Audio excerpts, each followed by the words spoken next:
Hello and welcome to the Brooklyn Rail's 129th New Social Environment. I'm Cal McKeever and I have the pleasure and privilege of being your MC today for a conversation between Joe Bradley, Joe Zucker, and our very own Phong H. We're thrilled to have the poet Jeremy Hoevenaar who will read to close today's program. The Brooklyn Rail acknowledges that we are on the unceded territory of the Lenape, Canarsie, Shinnecock, and Munsee people. We acknowledge the many indigenous nations with ties to this land, and we recognize that the Lenape still call Manhattan home. Finally, the Brooklyn Rail stands in solidarity with the uprisings unfolding across the country, following the murders of George Floyd, Breonna Taylor, Tony McDade, Nina Pop, David McAtee, James Scurlock, Jamel Floyd, Ahmaud Arbery, Rayshard Brooks, Rhea Milton, Dominique Remy Fells, and Toyin Salau, and in response to generations of structural violence against Black communities. Black Lives Matter, and we will continue to support ongoing action in the struggle for racial justice. Before I introduce our host, we'd like to begin with a brief moment of silence.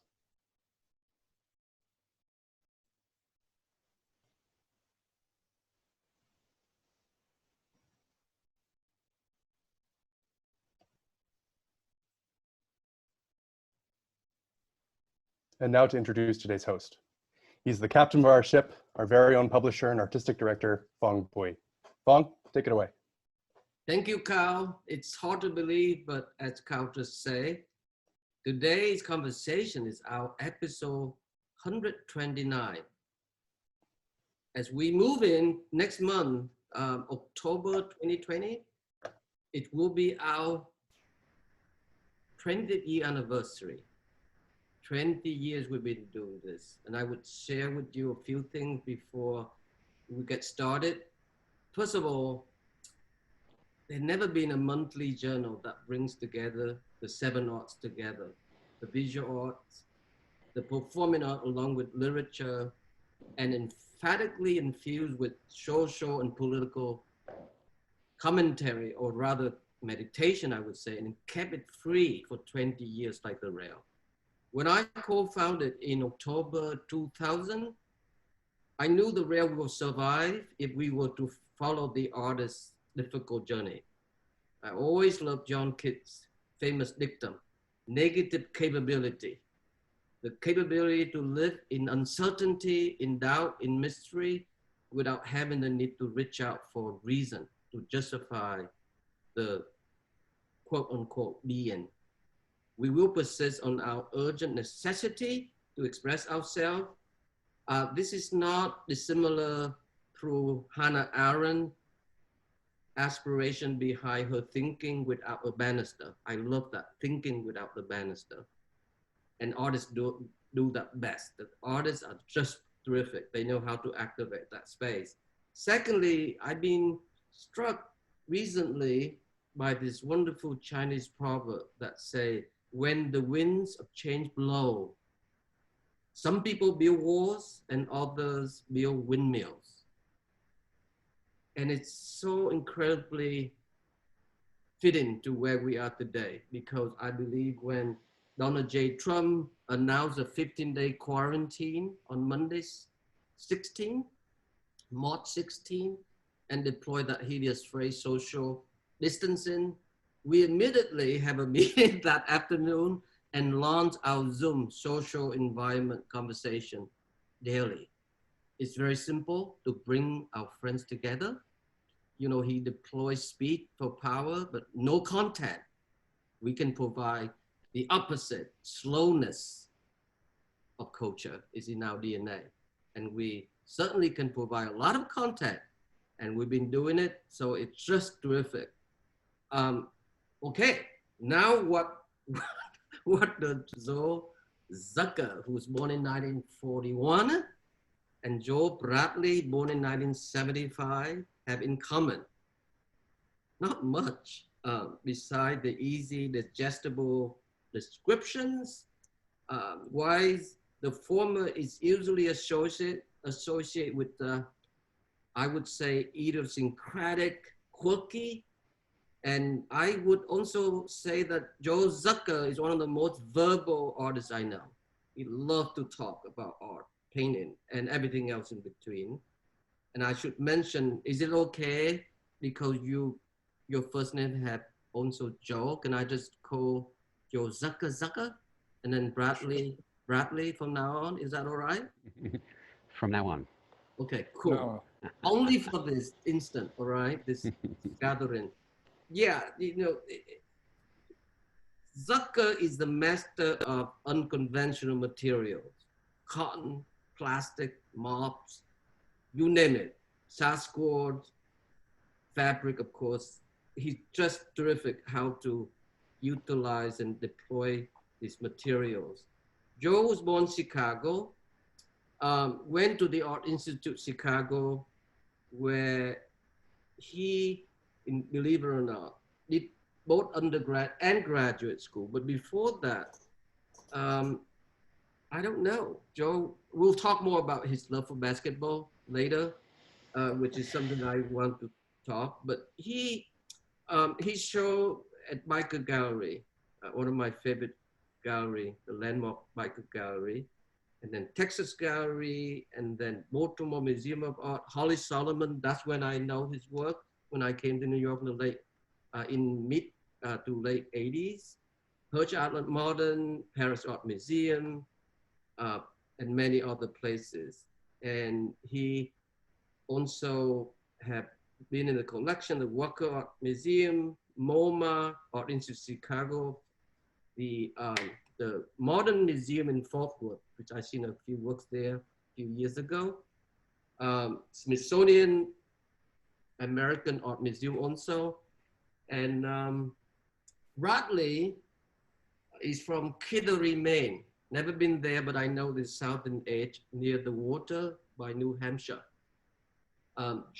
Bradley's work has been associated with, I don't know the term that I would sit comfortable with it, casualist painting. Not so sure I really like that term, which is like zombie abstraction or anything. I don't know. Not so sure I like that either, but it's just another way of labeling people. As far as some of us know, nothing is casual about Bradley's work. As he and Zucker are looking at art in a lifelong commitment. So it doesn't rely on linear evolution whatsoever. Bradley's work is in a collection of the Whole Art Foundation, the Museum of Modern Art, the Brand Art Foundation, De La Cruz collection, certainly Albright Knox Gallery. That's where he had this incredible survey a year ago, among others.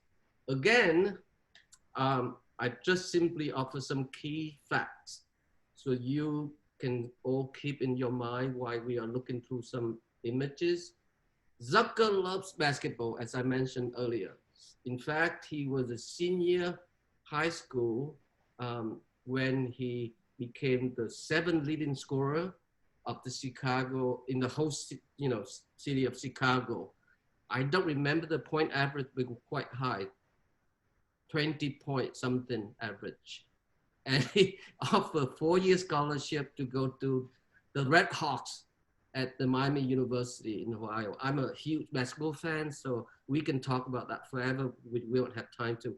But Zucker is also a great coach of the Bridgehampton High School basketball team. It's called the Killer Bees. And it was, believe it or not, made into a documentary a few years ago, 2017 maybe, produced by Shaquille O'Neal and Larry Gagosian. Bradley is a lead singer, was a lead singer of a very popular punk and I would say hard rock band in the mid-2000s. I've seen it a few times without knowing Joe was a painter, so it's really strange. He's also known, the band is known for the big hit, it's called Coming Home. I urge you to look on YouTube, it's there. It's have incredible, funny beginning and very imaginative and fun. So Zucker is a master, like I say, of the grid. Would allow him to be, it makes sense because he's also somehow a great basketball player and coach. So it's related somehow. Bradley, how would I say it, flirt occasionally with the grid. Like occasionally he would indulge to have a cheeseburger here and there, very cryptic. Zucker exploits the grid in order to explore his perpetual stylelessness. I would say that emphatically. Bradley's stylelessness is related to his, how will I frame it, dissonant cryptic rhythm, maybe, jump cut, rupture from one body of work to the next. So with that, why don't McKeever, I'm as well calling you McKeever, Kyle, to keep it consistent. So why don't we begin with Zucker, very famous work. It's called 100-foot long piece. And again, I know that you've been asked a zillion times about this work, Zucker, but however way you want to describe a little bit and share with all of us will be just terrific. First of all, I discovered something new about this today, that it was the perfect thing to add to after many years of not working on it. The fact that you only had to make one panel a day is tremendously attractive to somebody who is almost 80 years old. It was there for me, a structure that suit me. Also, it describes what happens is if you do one panel a day and you continue to do it, you will wind up stopping working on it consciously rather than just running out of your skills or materials. It has a certain time life of its own, more or less. It's like saying, I can do this. Yeah. I can make a painting of half of the Charioteer of Delphi, or make a panel with the map of Africa and some cotton balls on it. In here are sources for many groups of paintings of mine. And this took a whole entire year to make. It's from 1968 to 69. So it's roughly about 96 inches tall, I believe. And it's super long. It's what you see here. We have to cut it into fragment, but otherwise it's a long piece. Thank you. It was on one wall of my loft. Yeah, right. It occupied, it grew in one direction. Yes. And it took about a year, and then I discovered that it was time to move on to select something out of this to continue on. You were saying something, Bradley? I was wondering if is each panel painted, or are some of them, I haven't seen this piece in the flesh, unfortunately, but I mean, it looks like there's fabric and yeah, I'm just wondering if these are hand painted, each piece? No, this isn't a piece of work that's about inclusion, made during a time of exclusion. This is finding a way to do more, to eventually reach out to content, possibly through the use of metaphor. There's bamboo, there's photo imaging, there's oil paint, there's drawings and watercolors by my students at Visual Arts. There's New York, is a shopping art town.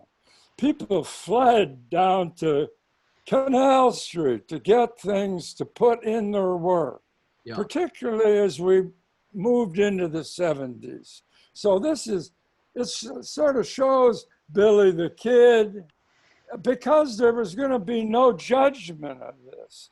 As I say, if you make one painting, you don't have to have judgment. As soon as you make a second one, you're in for judgment. So this is about finding ways of inclusion. And therefore, I hunted down various materials. Your perception is totally correct. And was this the first, this was exhibited in New York, yeah? It was exhibited in New York at Hal Brahm's gallery on Franklin Street. Hal Brahm had sort of an alternative space during that period. And Klaus arranged this. It wouldn't fit in Bykert, so Klaus worked out an arrangement with, I think that's how it went, with Hal.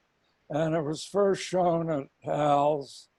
And as the years have gone by, it's had more, what would you call it? More people have been, if not influenced by, aware of the kind of things that were happening as early as 1968, 69. Trying to find a way to provide some different strategies. I think the last thing I'll say about this, this sort of shows that I'm not really a pure painter. In Chicago, I had a gallery. My studio was my gallery. Yeah. And I was permissive. I showed artists who lived within 1 mile of my studio. And I had 8 or 9 people, and anything went. So there's a connection here that places me with not painting in the sense that I wanted to fix it, or it wasn't good enough. Yeah. It was more about how to make something that was different materials,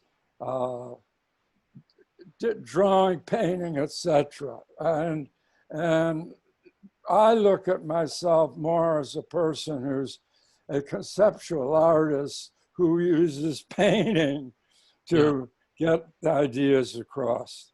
Yes, so it's like this, Bradley. It's like he created his own ABC vocabulary, you know? This is the alphabet here. This is my reading of Zucker. It's ABC, the vocabulary, and he would dip in here and there to explore it for a year or the following year and whatnot. So when Zucker mentioned Klaus, he meant Klaus Curtis, the legendary founder of Bykert Gallery with Jeff Beyer, and he loves artists, and so maybe we should dedicate this talk to Klaus memory. Can we go to Bradley next? No, it's still Zucker. More Zucker. It's more Zucker. Zucker? This is Captain Kidd. Ahab, yes. Not Captain Kidd. Yes. What is his name? The whale. Ahab. Yeah. It's part of a diptych. The whale is uptown somewhere.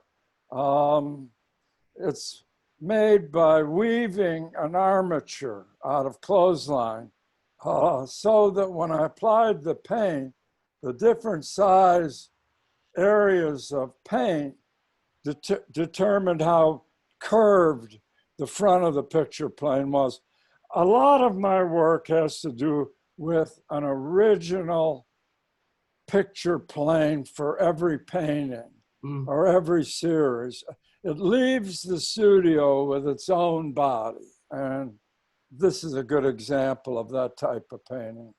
Excellent. It's relatively big. It's 42 inches by 78 inches, again with acrylic sassboard on wood frame. Another classic Zucker. Can we see the Bradley now? Untitled Human Form. Yeah, this is an installation shot from a show at the Old Canada Gallery space on Christie Street. And yeah, the name of the show, it's a funny place to start for me because it was something of a one-off. It was the show is called Human Form. And it was a friend of mine, an old friend named Jess Fuller, had given me this little book that was an instructional book on how to break dance. And it had all of these wonderful little silhouettes of people popping and locking. And I remember looking at it and thinking like, well, wouldn't that be funny to make some paintings out of these things? Yeah, I think my attitude at the time was like, well, you know, why not just do it? I've got nothing to lose, you know, and so I had these things made into, you know, they were scaled up and made into silk screens, and it was important that they weren't elaborated on. There was nothing, you know, there was no sort of like hand in them, so to speak. It was removed in that sense. Yeah. And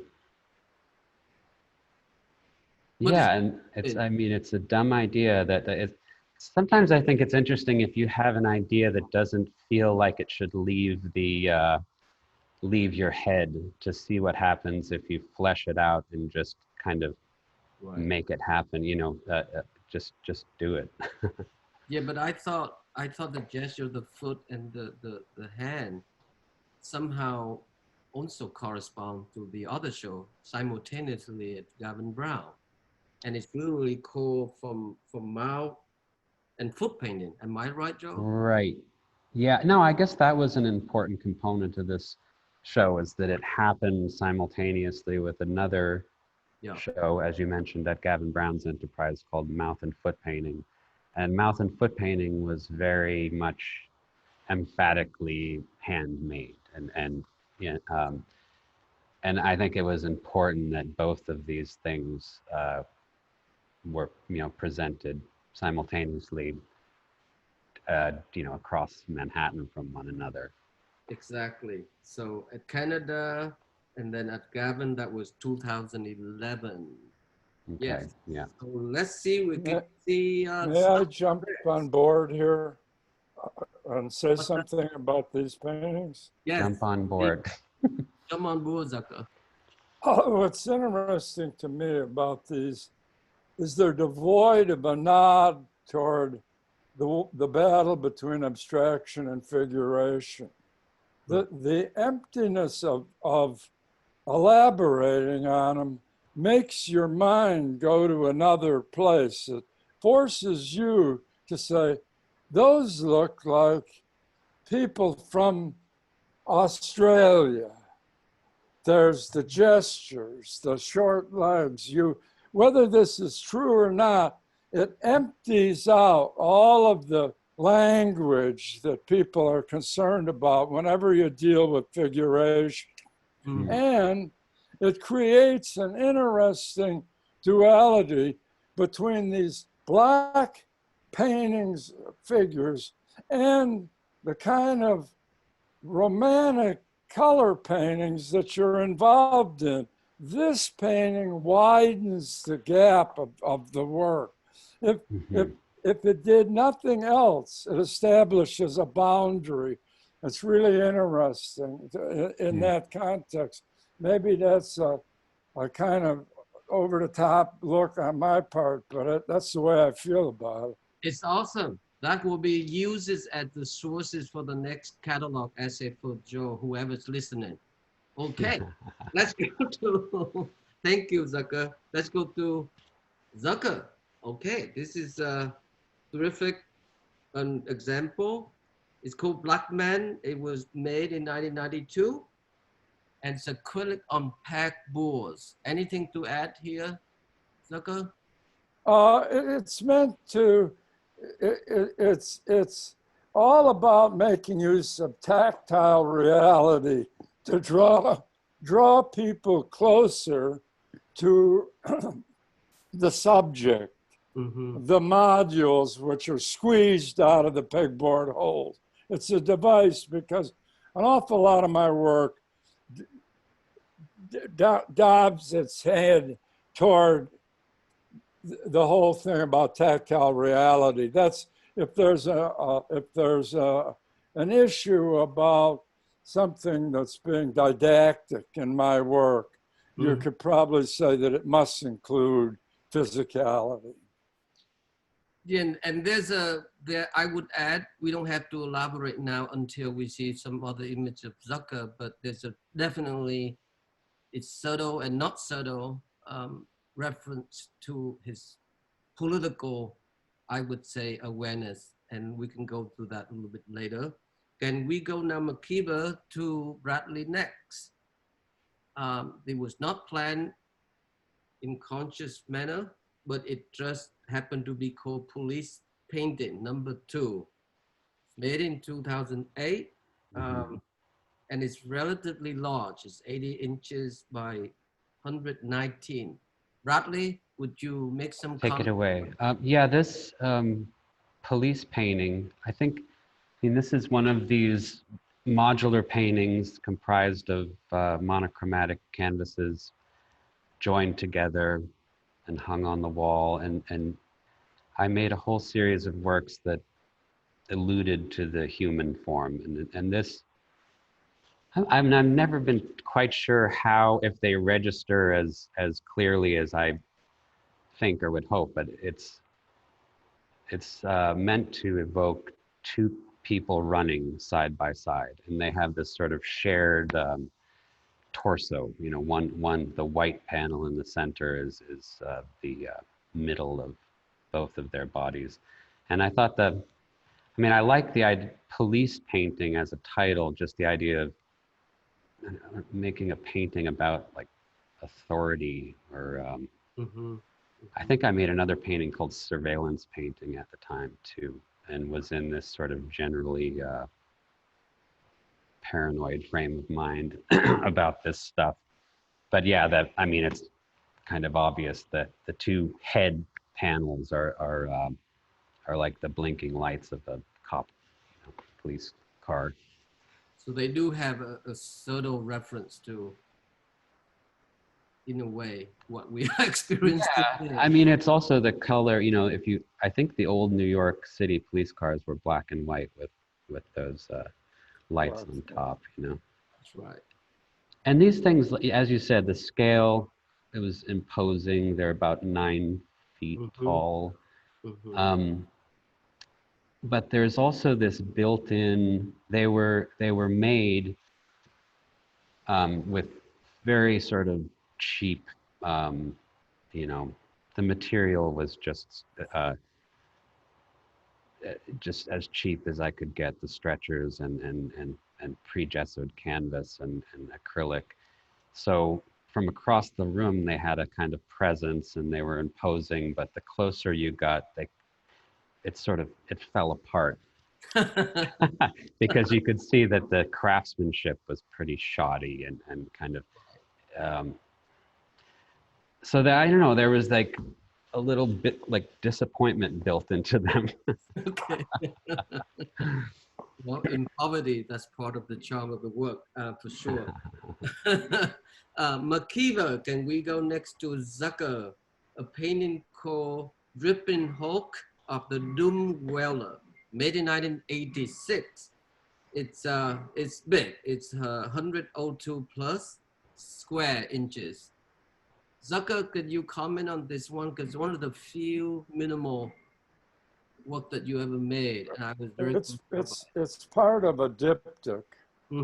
I see. Half of the diptych, and where the pequod has been rendered useless.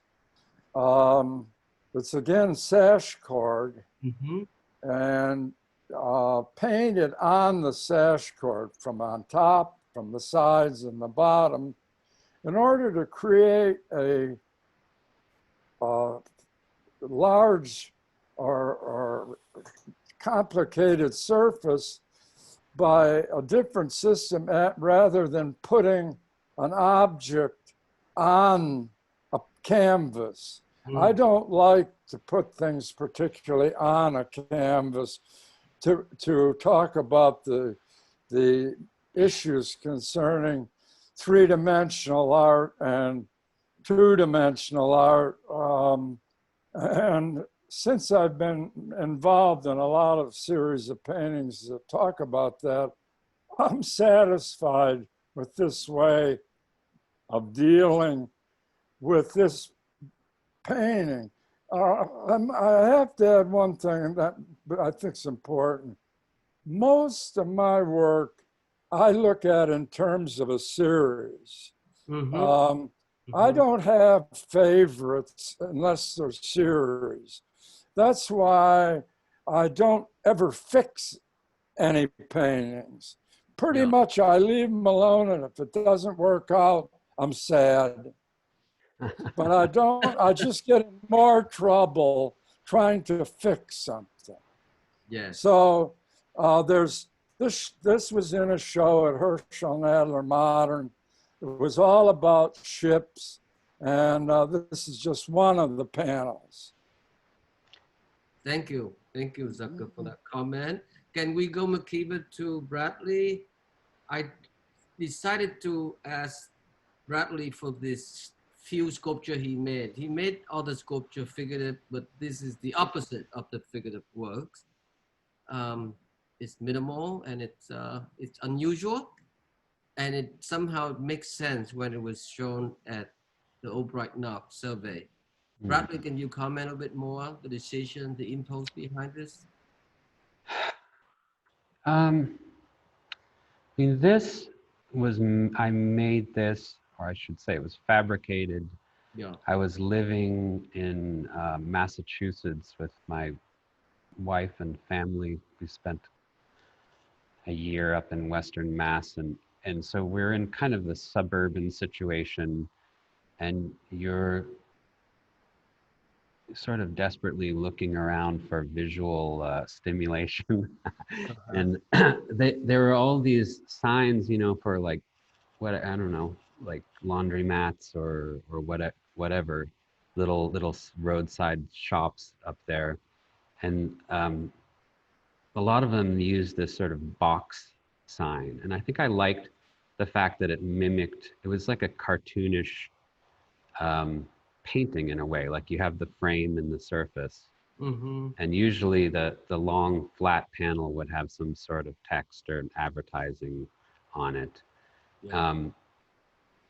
And again, another kind of, I mean, I made probably a dozen of these things. It was sort of an idea that I metabolized pretty, you know, it was short-lived.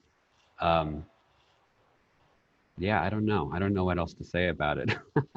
Well, the pastel bismuth pink, which I discovered that it get to live elsewhere. I mean, this is iconic. Bradley. Yeah, no, it's a wonderful color, and it's you know, it might be a nod to Franz West was fond of this one, or of course Philip Guston used a lot of this bubblegum sort of pink. And after I installed this at that show at the Albright Knox, somebody after the fact, I realized that it was like, for some reason, popular with young people. They were calling it like millennial pink. So it was like some sort of craze that ripped through Instagram for a year, where you would get yourself photographed next to some. So that, yeah, that was like a good, good fortune, right? Good timing. Yeah. Thank you. Right. Kiva, can we go to, so this is very early of Zucker. This is 1965, and it's called Joe's painting number 125E. And it's acrylic on canvas. It's about 72 by 72 inches square. Zucker, can you sort of share with us the impulse behind? These paintings saved my life. Yes. Not necessarily mine. I was stuck in the graduate department with a painting instructor who wanted me to become Picasso. Yeah. And I just couldn't get that swerve. And I don't have that swerve. So I had a white canvas in front of me, and I was standing there, glum, to say the least. And then it hit me. It must have been something like for Dan Flavin when he discovered the fluorescent tube. I thought, I know how I'm going to get out of this problem of figuration and abstraction. I'm going to paint a picture of a woven canvas, and I'll have both. And these 12 or 13 paintings were based on the alphabet.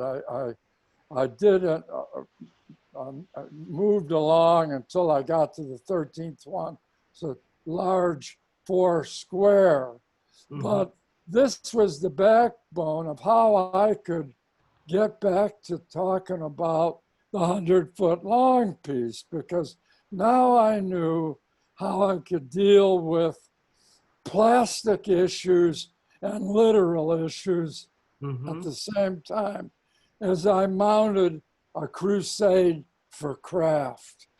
It opened a door for me. Yeah. Wow. And would that be the first time if you would have created a painting that referred so directly to its own making? Well, I made some before this. There's one that was made with encaustic, same color system, more colors, 48,000 little plastic color marks that had to do with shallow space. That's as far as I'd go, the overlap of one band over the other. Unfortunately, a great number of paintings like this were lost in Minneapolis, and it's killing me to this day. When I moved to New York, I think my angry father destroyed them. It's the only conclusion I've come. But it did solve a problem for me. And therefore, I've kept using the grid on occasion, still to this day. Thank you, Zucker. Wonderful response. And let's go to Bradley, painting called Pot Liquor. When I mentioned about flooding the grid, but I don't know what kind of flooding this is. Come on, Bradley, give us some comments here.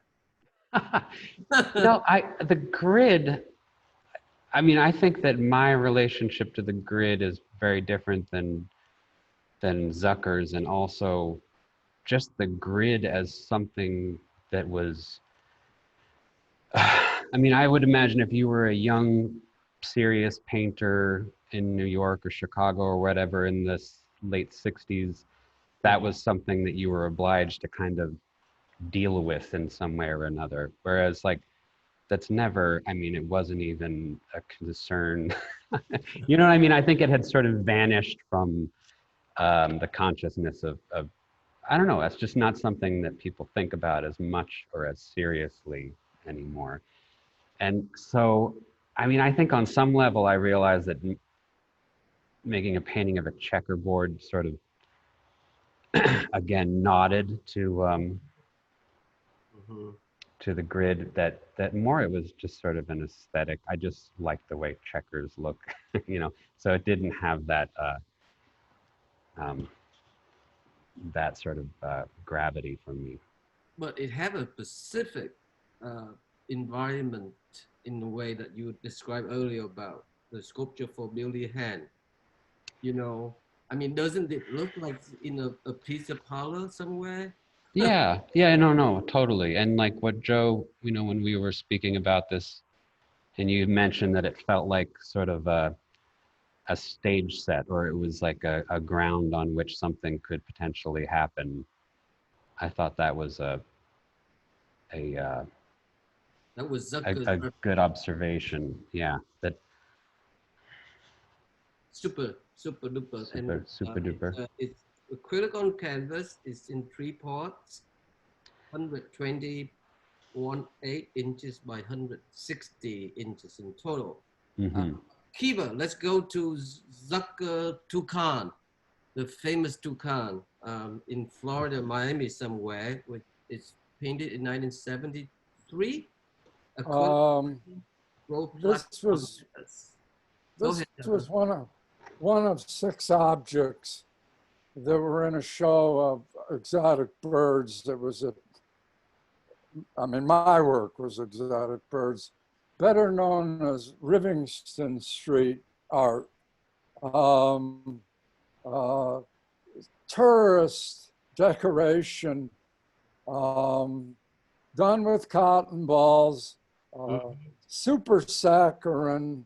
If anything, it was all about, again, fabric, making things out of ersatz material, and a certain degree of perversity.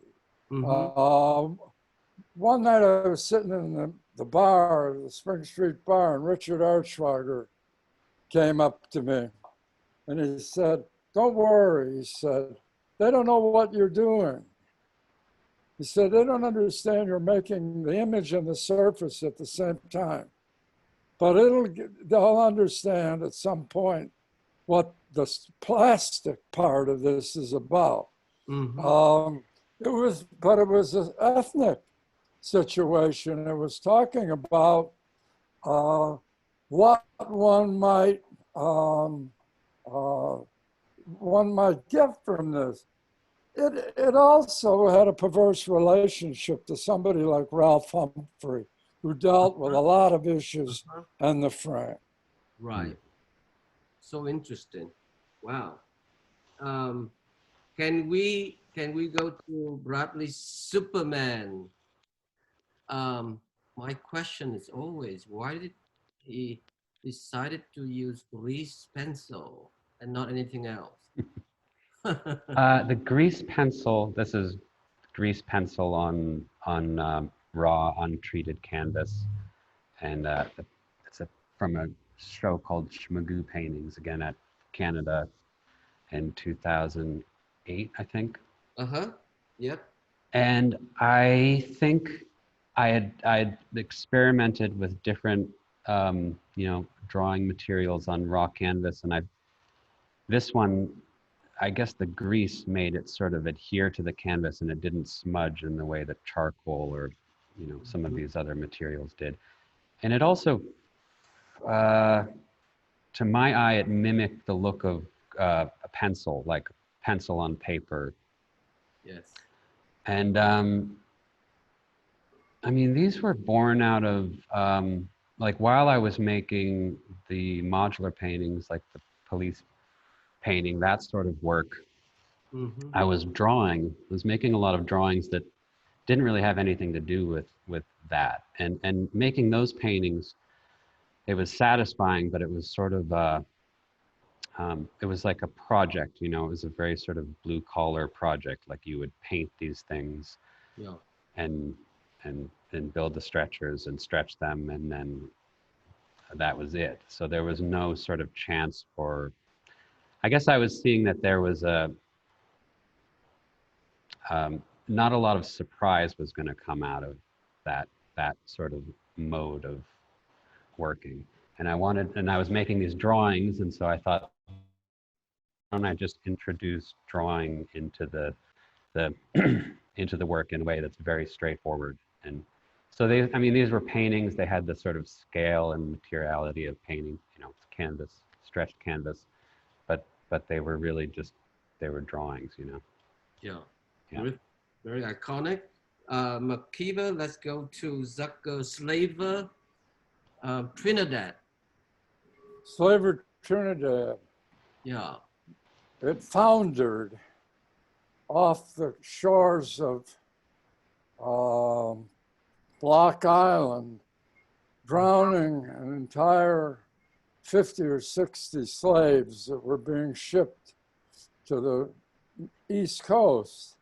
It's cotton, and it has a ball and chain frame, a shackle. And this is the kind of thing where a grid is useful. because it comes from, it has to be transferred from a drawing to making the individual marks come from a drawing, and so that each one fits in a space. The grid, in a way, is a curious situation because it serves two purposes. In some places, it's the work itself. Yeah. And in other places, it's a tool. Chuck Close alone must have influenced 100,000 people in using a grid. Yeah. But he had to use it to make those paintings. So there's a curious technical, a duality to what its meaning is. And this one has a grid on it, a felt tip marker grid, which fades, leaving the painted brushstroke to remain. Amazing. Thank you. Joe, let's go to Bradley mashed potato painting, which I seen that was made in 2011. Mm-hmm. It's fairly big, 90 inches by 77 inches. Again, mixed media on canvas. I think they are raw, am I right? It's raw canvas, yeah. And I mean, these sort of came out of working on the Schmagoo paintings, and I mean, the Schmagoo paintings really lived or died. You know, there was either they worked or they didn't work, and it was one shot, and there was no opportunity to go back into them or to erase or. And I guess after spending, a year working in that mode, I really wanted to be able to, I don't know, to follow up on something or to take a problem and address it in studio, and to come in one day and have something that was left hanging the day before to engage with, So I started painting or using oil paint on raw canvas. And yeah, this is a pretty early result, maybe a year and a half into it. I mean, you basically allowed the dirt, whatever the palimpsest or patina build up on the canvas. Some cases you see, footprint on it and other things. Right. Yes, they were painted primarily on the floor, and it's, I mean, you don't really get a sense of this, but this isn't conventional canvas. It's a very thin Turkish canvas, so it has I don't know, it just worked really well for what I was looking to do, and it picked up a lot of scum off the floor, and some of this stuff also I would paint on both sides of the canvas, so you would get this sort of bleed through from the opposite side. Yeah, and then some point you determine which front would be the one. Right, at some point, which was an interesting way of painting, because it would really be a contest between the two sides. Yeah. But it's something that I think Joe and I have in common, and correct me if I'm wrong, but this feeling that it's like, I've always liked the idea of building a painting rather than painting a painting, of sort of like almost like constructing it from scratch, like from the inside out. And I think sorry, I interrupted you. No, go. May I comment on that? Yeah, please. Why I'm sort of involved in building a painting is I'm a tremendous fan of the early Renaissance, of the really early ones where they're more like icons, where nobody knows how to paint a foot standing on the ground. Yeah. And the very primitive iconography is sort of what started me on that, because a lot of those artists, those primitive or archaic looking paintings, have every aspect of contemporary modernism in them. They're flat, they're they have material added on, and they're romantic in a way. So I got my charge from that, but I agree with you. You can't help yourself, as I was thinking about that in your work today, about it accumulating, how you allow it to accumulate. There's got to be a certain naturalness to it, I think. Not a specific style, but I think you're right. Yeah, it's very physical. I like the fact that maybe listen to both of you saying, and it just brought to mind the idea of solving a problem.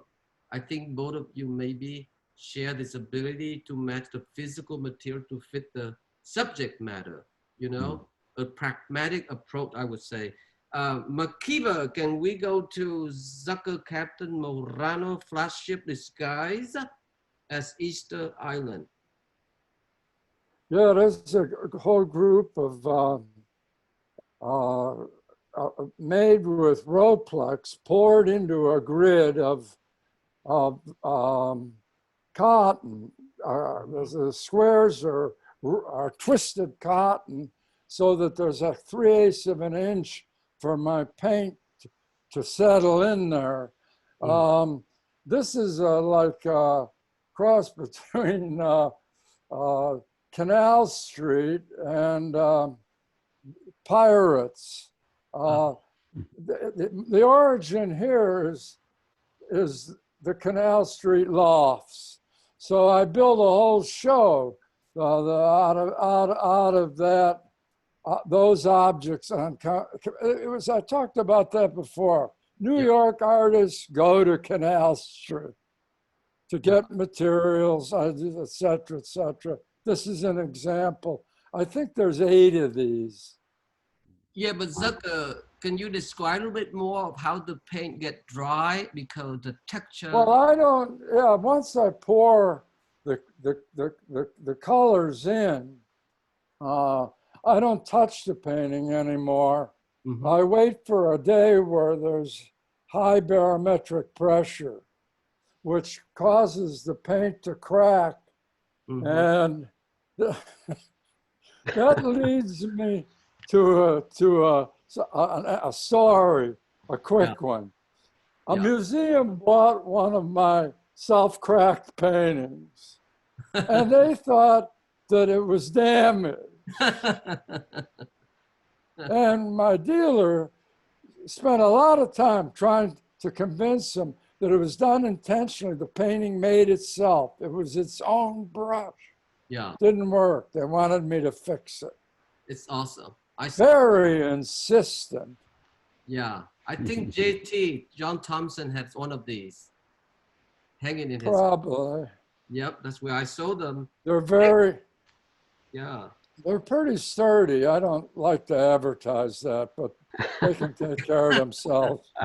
It's 60 inches by 96 inches, and it was made in 1980. Let's go to Bradley Bishop. Painted in 1916. It's about 64 inches by 59 inches. This time around, unlike, you know, how liquor is painted with oil on canvas, Bradley. So it wasn't as casual. Wouldn't you say so? Well, I think actually the yellow squares are painted with acrylic. In fact, I believe that this was sort of a remnant of a work that was made alongside the SS Potlicker painting that we, and I mean, it's kind of an illustration of a strategy that I've used again and again, which is to, I guess, to sort of to take two separate paths as an artist, and to follow both of these paths along, and then to sort of realign, to take these two divergent things and sort of put them together and see what happens. So right. but the decision to make that two mark on the top is either you stick with it if it doesn't work out, or Right, you right. accept it even if it works out. Either way. Yeah, it does force the issue. I mean, I don't really know what to say about this one. Okay. But no, it's you say enough. It's definitely emphatic gesture for sure.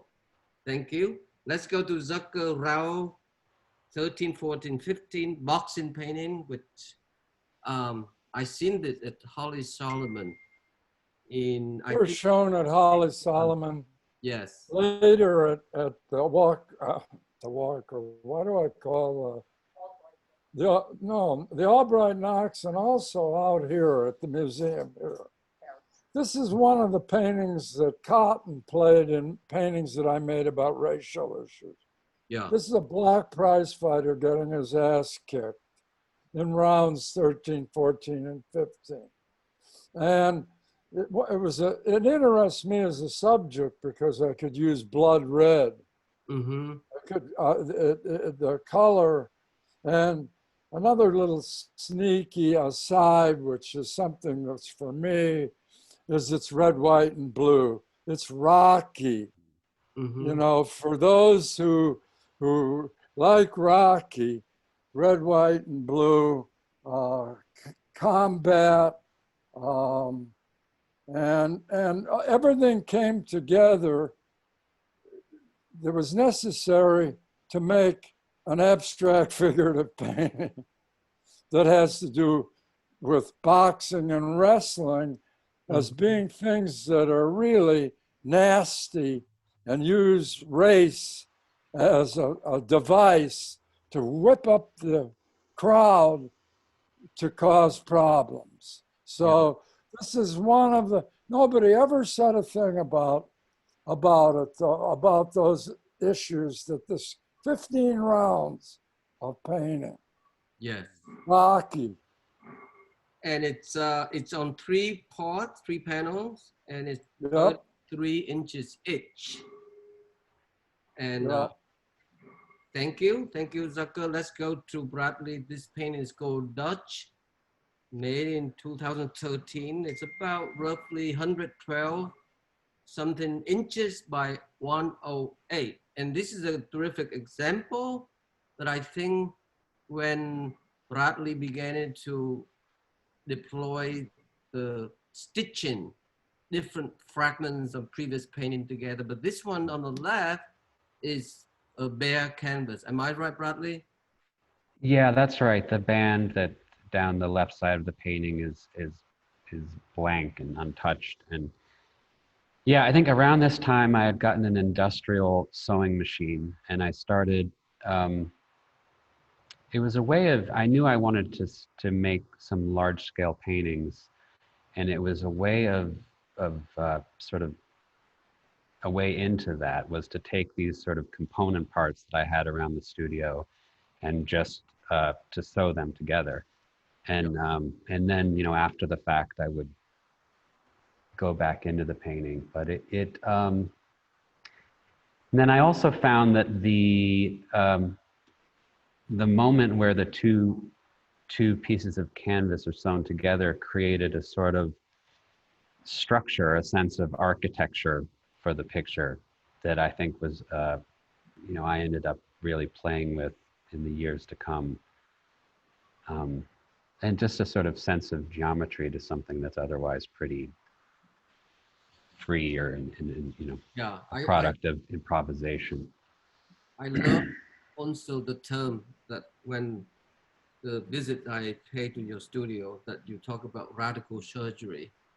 And I know you like that. Yeah. I do. You say it and it's stuck in my head. And yeah. Well, no, I mean, it was a satisfying thing to be able to, if the painting wasn't working, or if the upper left-hand corner was stubborn, you could just cut it off and tear it in half and then go back into it. So again, just another way of approaching the painting and in a more sort of sculptural. This is a really strong painting spatially, And I think, like so many of these, when they reach this level, they expand the ability to carry, like the piece that you didn't like because it would look like charcoal. The linear, I saw that as a total painting, where painting and drawing meet. So again, when they get to this, the blue up here, the blue back there, there's a lot of things that I think about, and that's a metaphor for the kind of space you're looking to get, the kind of building of the painting. If it's not a big chunk of something, it's because your hands and your eyes are capable of creating that kind of space. Works for you. And Right. I don't know, there's something about these that reminds me of, now I'm going to forget who it is, the German expressionist. Name me a German expressionist.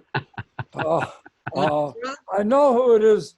There's a beautiful one at the Marden, where his hands are the reason that the painting is so beautiful. It's the having hands that can create that kind of space. Zucker, do you mean Emil Node? No, not Kirchner. Kushner. Kirchner. Okay. Perfect example of somebody who has hands that this painting relates to, I think. Perfect. Well, while you're talking there, keep talking. Let's go to Zucker Tiger versus Crane.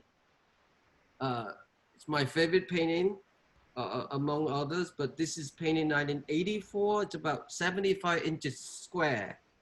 And it's a mystery, and then it's incredibly simple. I don't know how to describe it. Zucker, can you help us here? Well, like, as I said, a lot of my paintings are series. Yeah. This is a whole series of Mormons who I'm not too fond of. And Joe rightfully pointed out yesterday that they actually started in upstate. Yeah. And later on, they fled the state of Illinois. All of them are blue, the sky, black, the evil, white, the snow, and the little the rods with part of the frame on them make the painting themselves. I poured a lot of thick acrylic around the edges, and then shoved the sawed frames in to make a kind of running figure in there. There's a number of these. There's they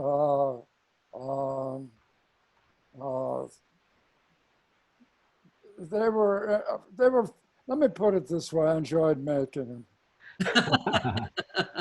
Joe, I don't always get all mushy about the painting. These I liked.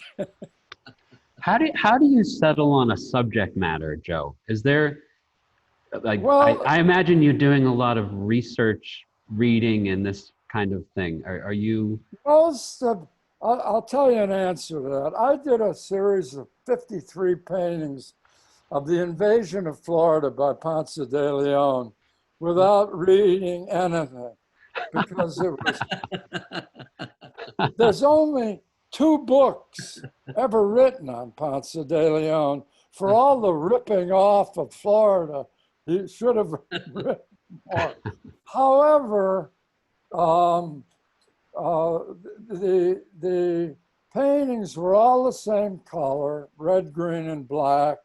And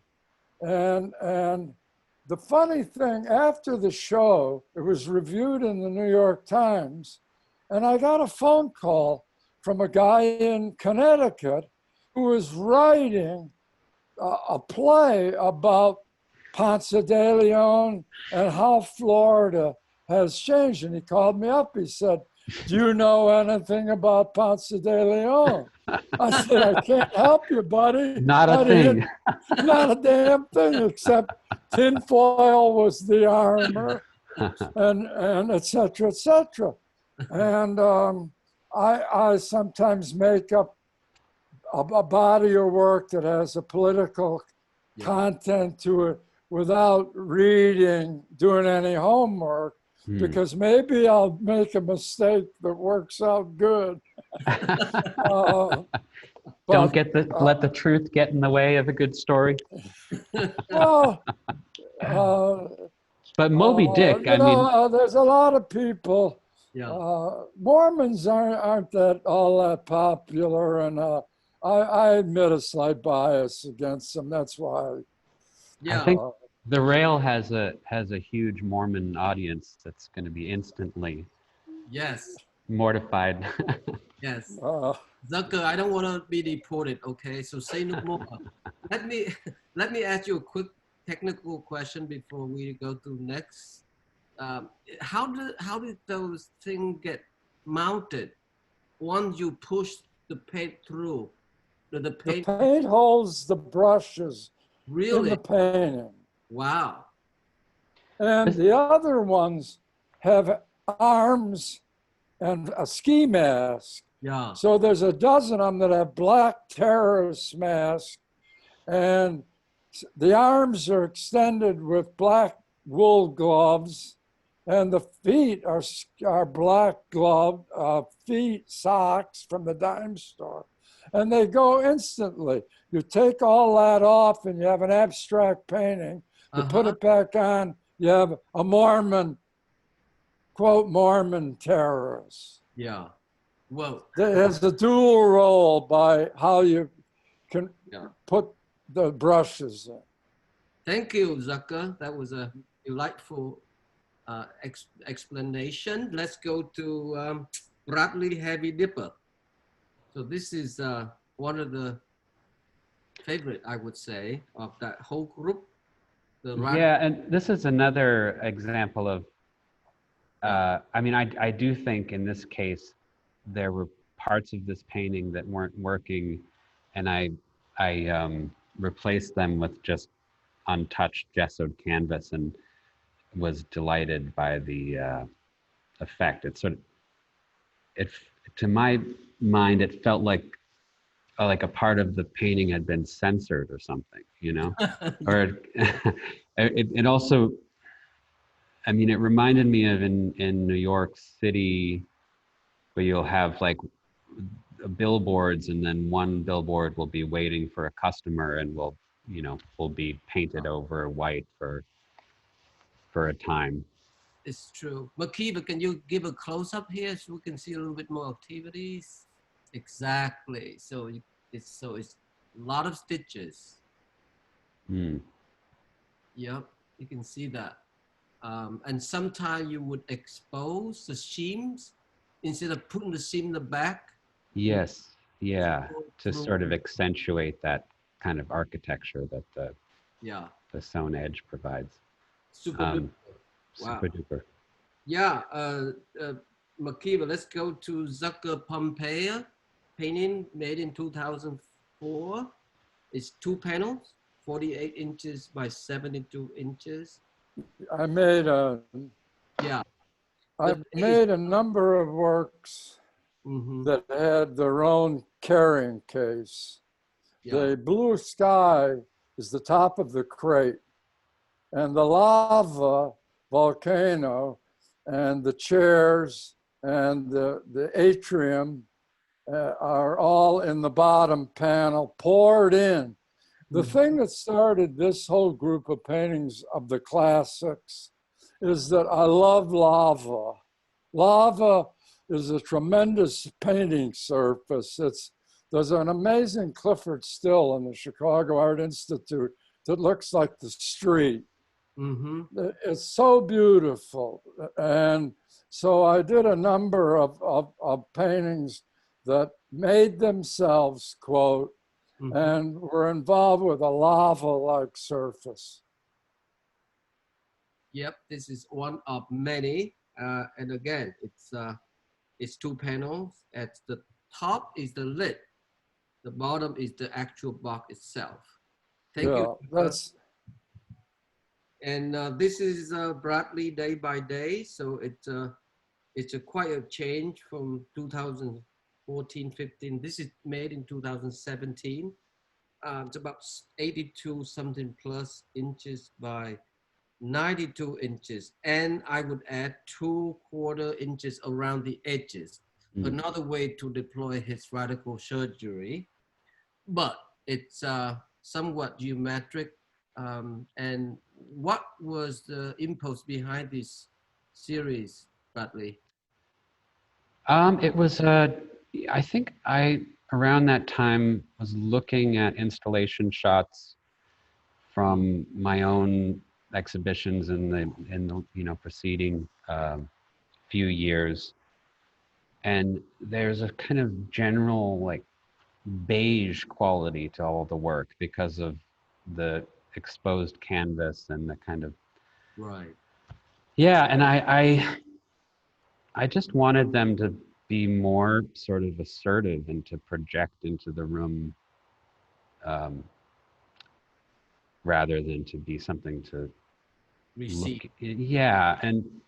And I also wanted, I wanted to paint to the edge of the canvas and to have sort of more kind of uninterrupted passages of color.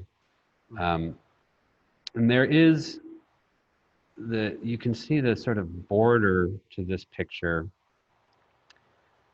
I mean, oftentimes I'll work on a painting stretched and then unstretch it and then become attached to the kind of ragged edge. And then I'll, maybe I'll sew some more canvas to the edge and incorporate that into the picture, which is what happened here. Yes, so it's become frontal architecture rather than atmospheric.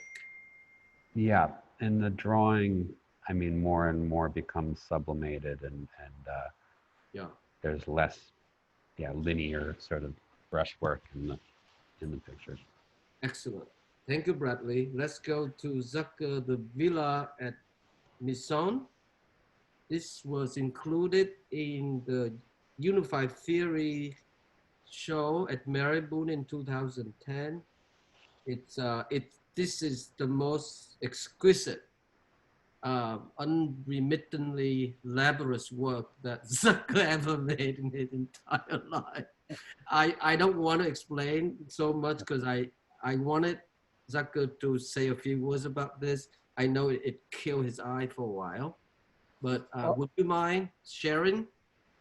Well, this is a good example of the strategy I use. This is gypsum with the paper taken off, and you want to talk about an ordeal. And the color is watercolor, which sinks beautifully into the gypsum. So a two-color, kind of two-material surface and a classical subject matter worked really well. The problem with this is unbelievably difficult. Bending down, it was made horizontally, because if you try to paint this on an easel or something, all the watercolor leaks out. So I was like this for weeks and weeks, putting these little 1/4-inch pieces together. And because it's so extreme, it works very well with paintings of mine that are nasty. That's all I have to have, either a nasty content or they're made of a material that is not ingratiating. So it opens a chasm between two procedures.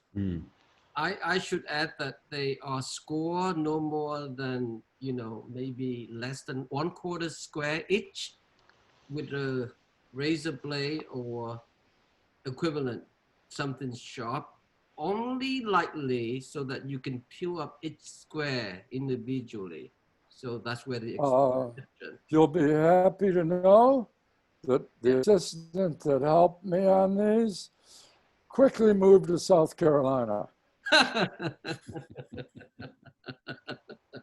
Thank you, Zucker. Let's go to Bradley Outjoy. It's also made the same time. I think it was the show at Gagosian in 2017. Yes, I believe it was in the same show. And yep, Crasdale, I think that was. no, this was in the show called Eric's Hair. Which Eric's was in, Hair, that's it. Yeah, in Cryptic title. there's a barber shop up on Madison Avenue and 92nd Street called Eric's Hair. And yeah, I always imagine Eric and his, a guy named Eric and his hair rather than Eric the barber. Right.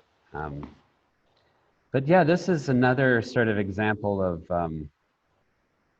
it has this same sort of treatment. The edge is really kind of where all of the action is in this painting. And I've always thought of the edge of the painting as a really sort of difficult and persistent problem.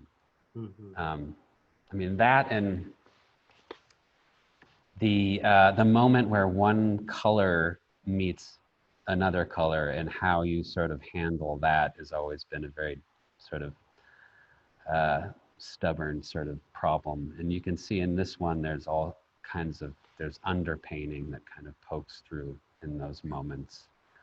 Makiva, can you, close up a little bit? Thank you. And go to the right a little bit more, all the way to the edge. Yeah, I love that bandage, the blue bandage. Band-Aid. Yeah, it really made the painting for me.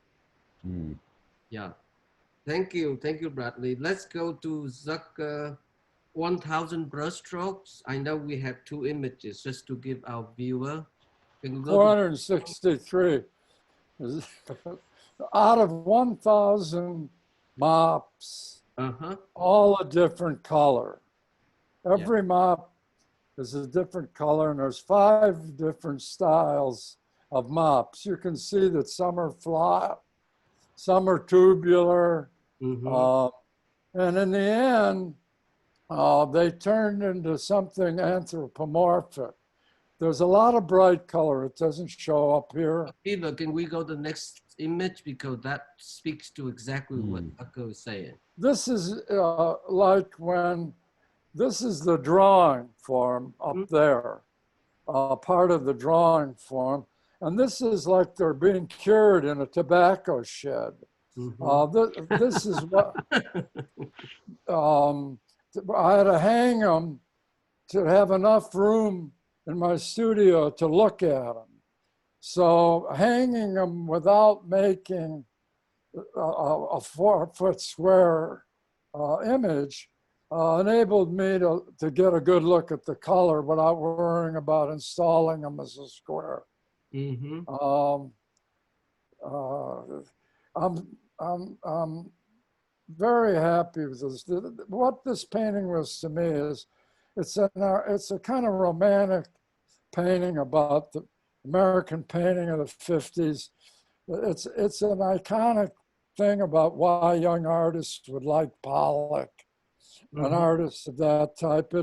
To me, it was a heroic effort. It took 1.5 years to make. So you, by hand. Yes, you. I mean, it took longer than the 100-foot long painting. Am I right? Yeah, it took about 1/2 year longer.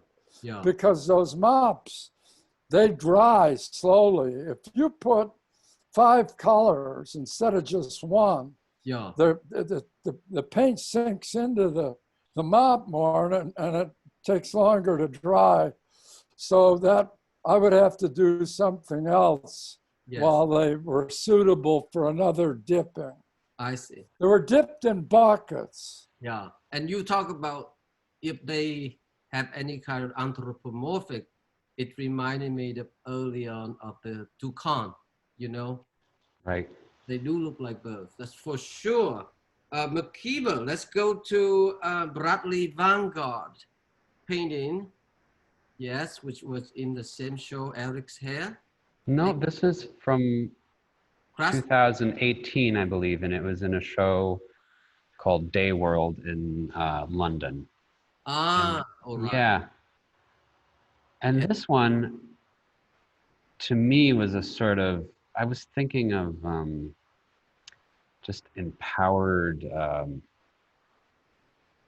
feminine energy, like Kali, you know, like the sort of just fierce sort of feminine energy. And the red kind of registers to me as like a tattered flag or something. And again, it's got that same device, that band going, you know, stretching along the right side of the painting, pops up again as a way of dealing with the horizontal format without going, you know, explicitly landscape.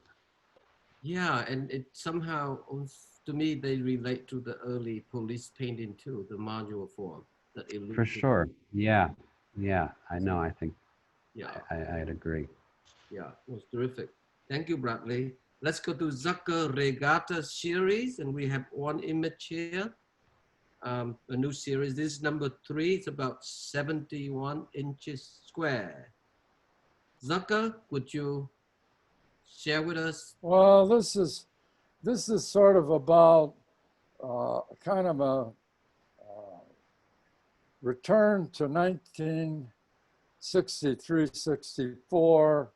It's acrylic on unsized canvas. It's called Regatta.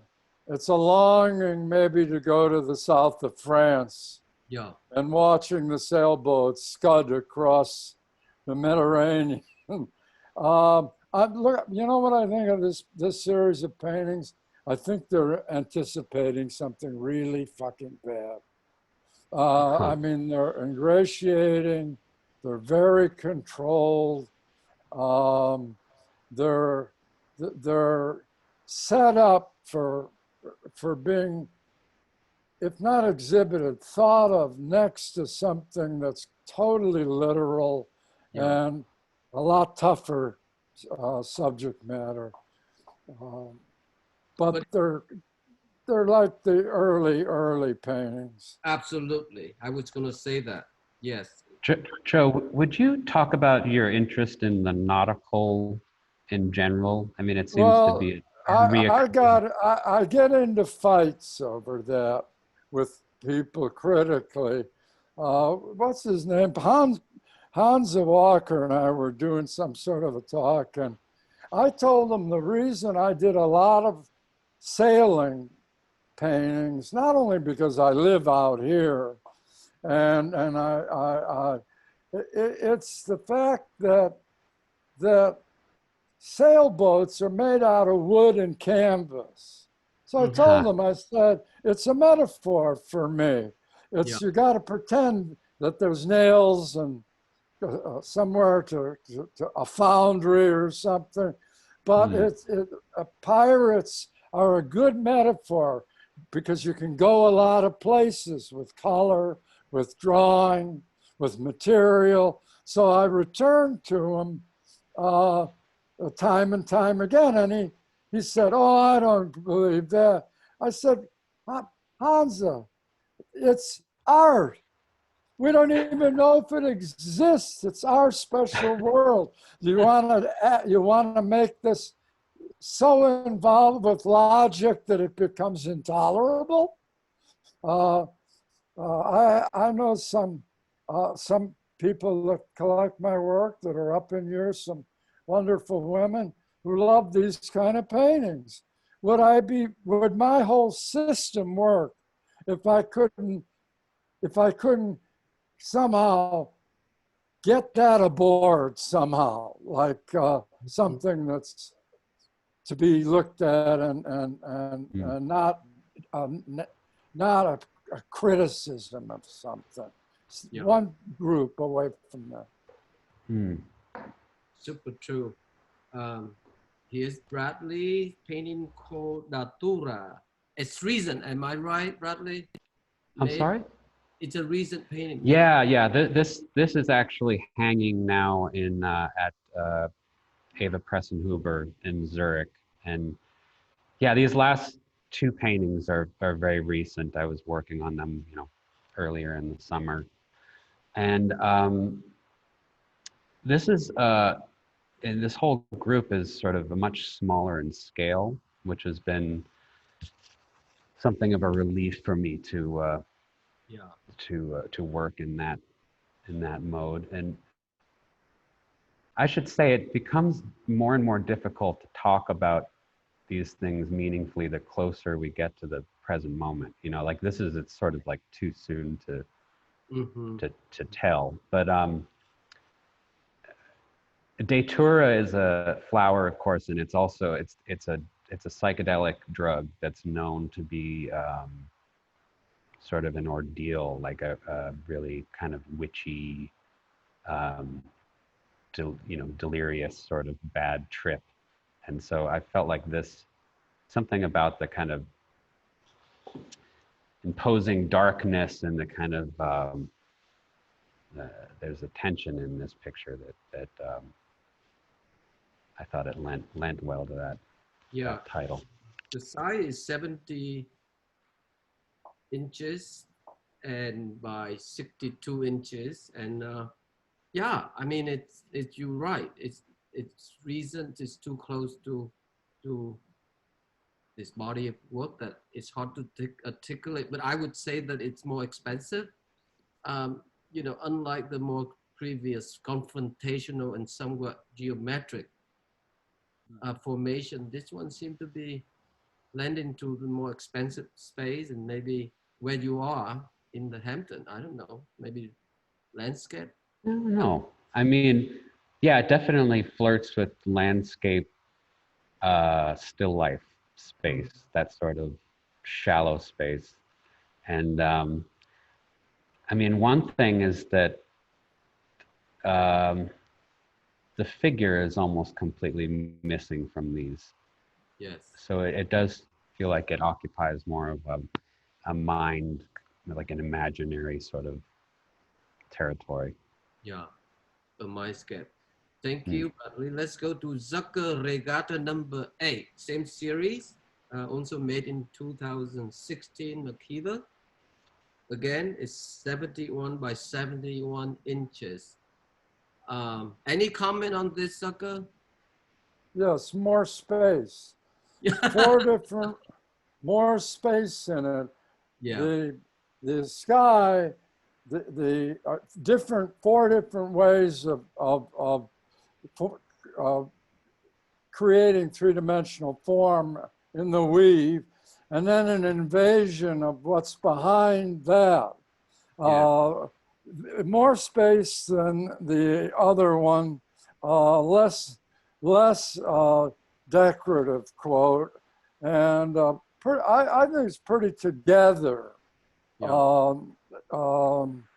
The other one is very colorful. It kind of grabs me. This one is in my studio constant for a long period of time, and I've learned to live with it.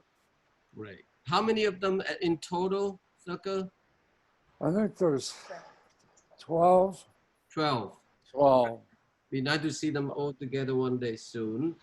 Thank you. Let's go to Bradley Hondo. We only have 2 more left here, so we can open to Q&A super soon. So this one is made this year. Yes, no, I would say this falls into the same category as the last one. Is kind of almost too close to home to really talk about it in any objective way. But okay. Yeah, I don't know. Maybe if Zucker, if you're ready, maybe we should take questions. And I also realize my computer's running out of battery, so I'm gonna have to move closer to a plug. Yeah, I mean, let's just go. Why don't we go to Zucker Sunset Gypsy, and then you can bring your laptop in the other room, Bradley. Sure. Zucker, can you make some comment about this painting? It's fairly large, not really large in terms of the cotton horizontal verticals, 4 layers of cotton balls. It's a still life where you can see the sides, the top, the front, monochromatic, really concerned with the bottles, the glasses falling. There's like slow movement involved. I've been sort of involved in the discovery that time moves, time is matter. Yeah. And it was sort of shocking to hear that it's actually inconceivable to how small time moves. Yeah. But it's work from last year. It was done about the same time as my show at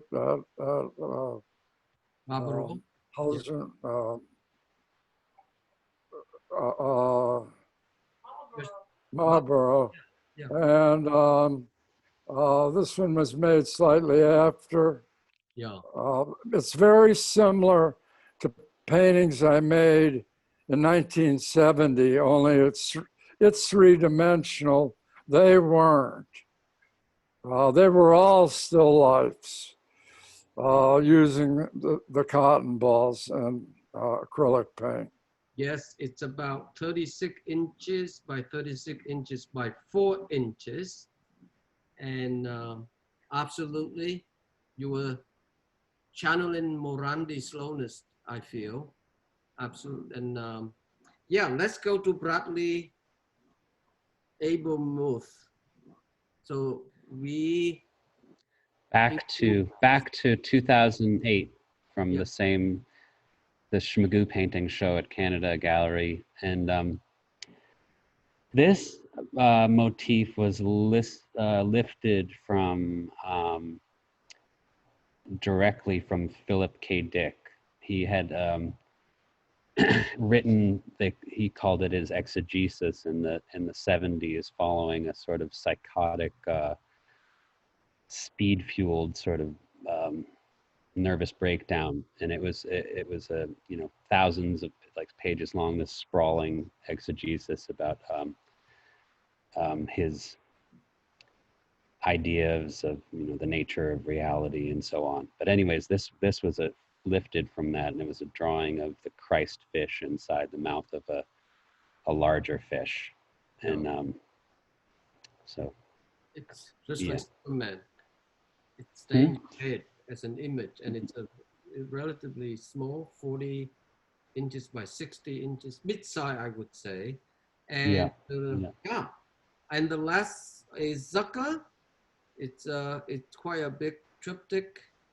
It's called Rose Lake Triptych. Zucker, can you say a few words on this? It's the first cotton ball painting that I made. Yeah. Includes tinfoil as used as reflections and other parts of the painting. I made 3 of them of this scale. They were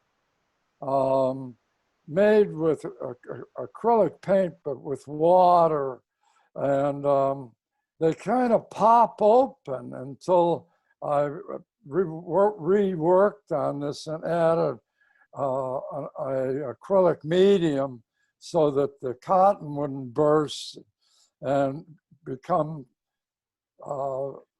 unfortunately dirty.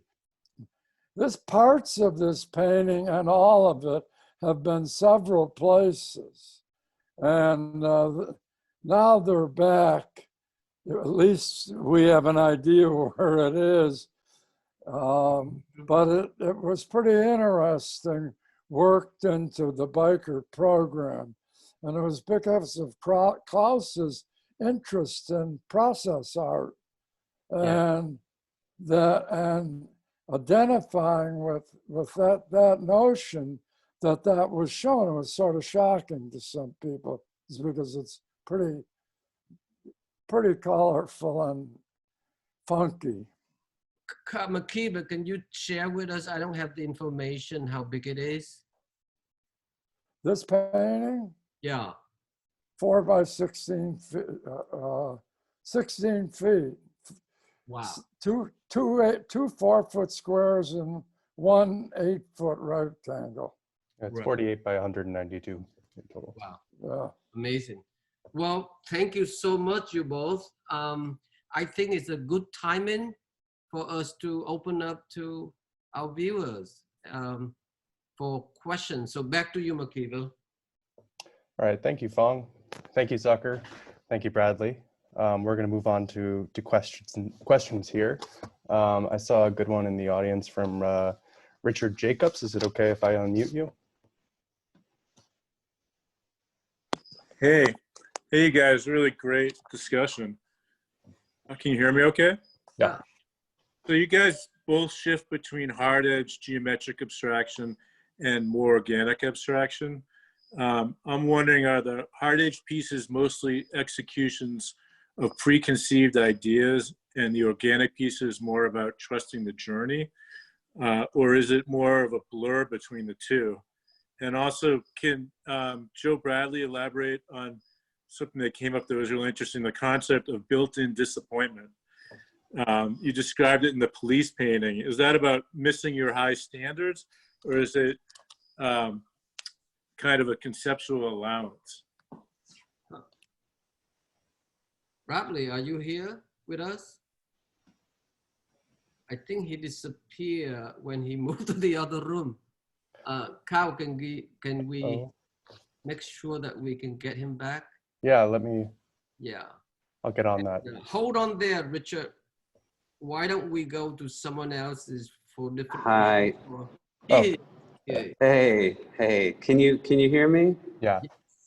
We're all Okay. good. Apologies, guys. Something happened to the computer. It just That's all right. pooped Did you out. hear the question? And so I kind of came in the middle of that. Yeah, because I had to sort of. We'll ask Richard to ask again. Richard, would you mind? Sure. I mean, I've always been interested in the shift between, artists who can do hard edge abstraction and geometric, hard edge like geometric abstraction, and also kind of abstract organic abstraction. And I'm wondering, in the execution, between the two ideas, is the organic more about trusting the journey and the hard edge more preconceived ideas, or is there like a blur between the two? And then also thinking about what you said about built-in disappointment when you were talking about the police painting. I think that was kind of off the cuff, but I thought it was really interesting. Were you talking about missing your own high standards, or is it kind of a conceptual allowance that you think about in your work? To address the second question first, I think that was just something built into those paintings that I found appealing, that the scale and the sort of, there was something menacing about them, but then at the same time, the kind of flat-footed quality of the craft made them somewhat endearing, And I think that kind of, that's always been something that I find painting does really well, is that you can say two different things that are kind of, opposing in content, and you can mean both of them and project both simultaneously. And yeah, I would say that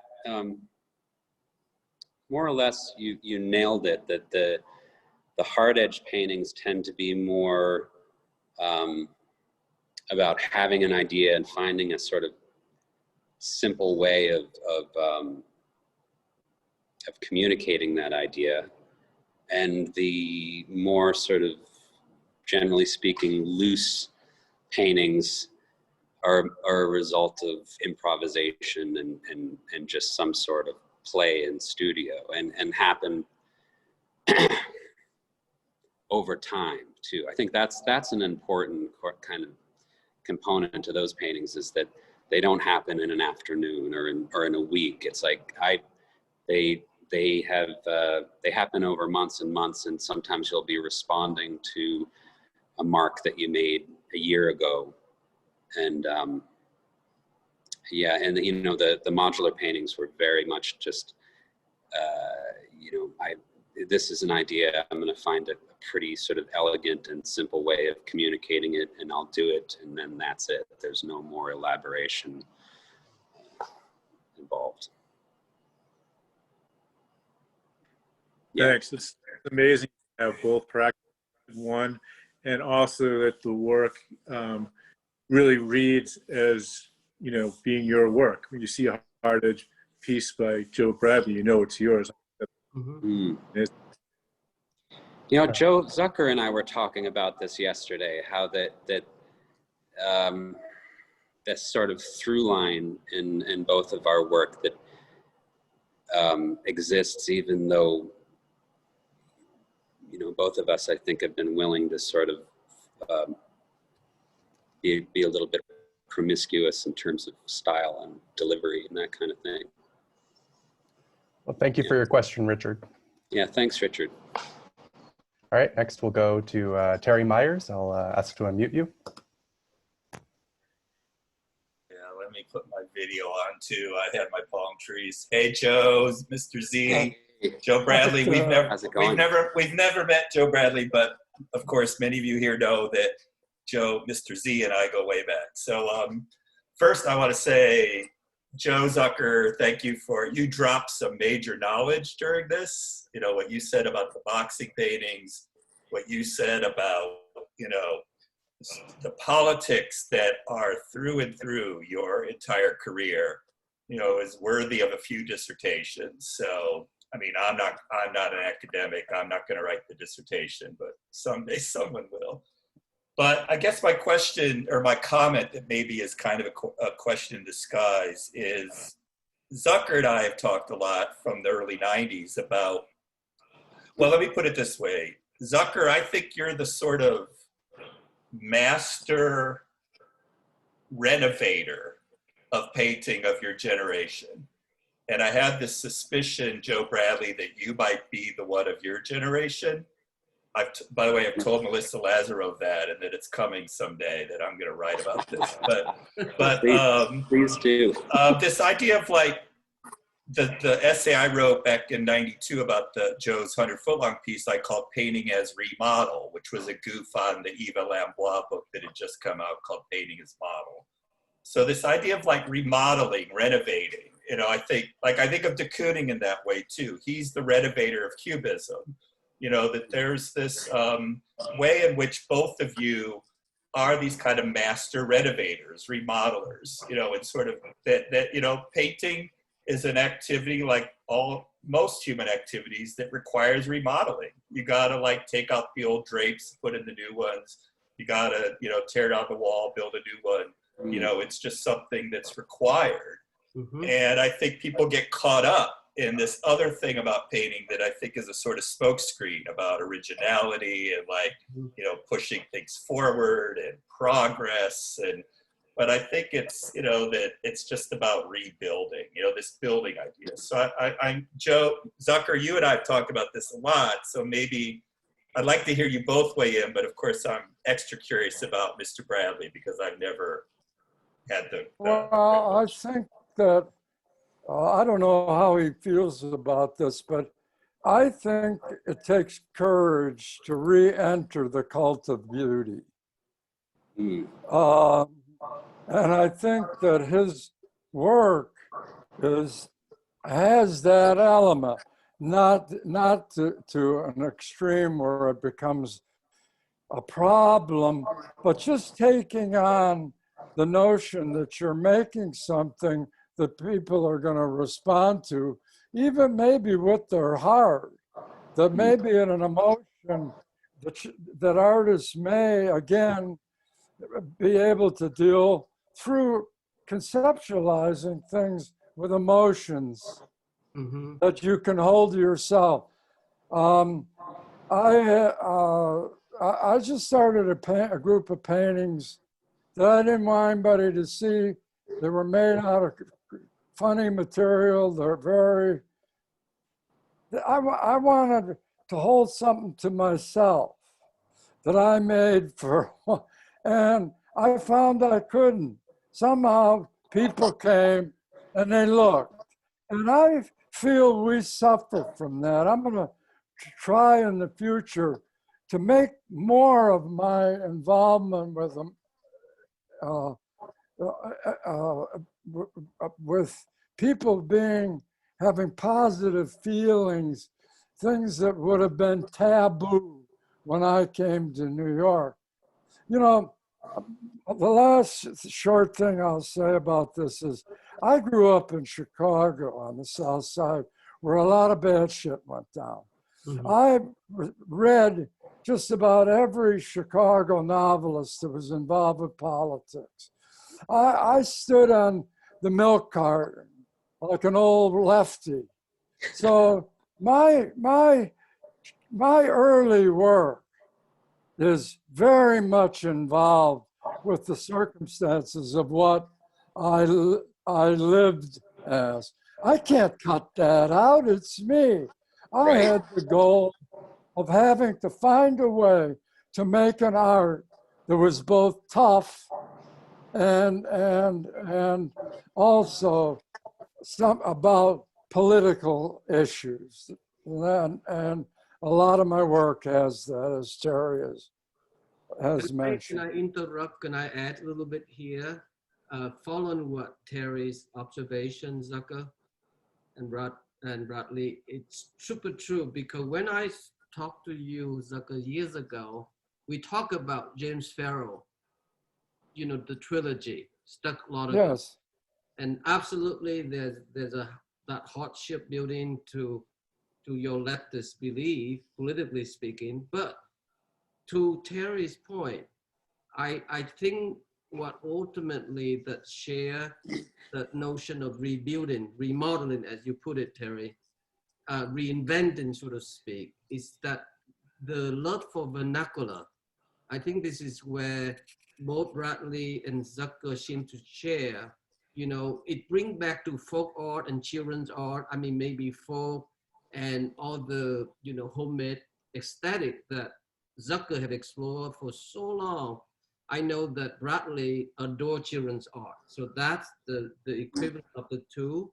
But also it brings back to the notion of remodeling or rebuilding. It's ultimately, to me, it resonates John Dewey pragmatism.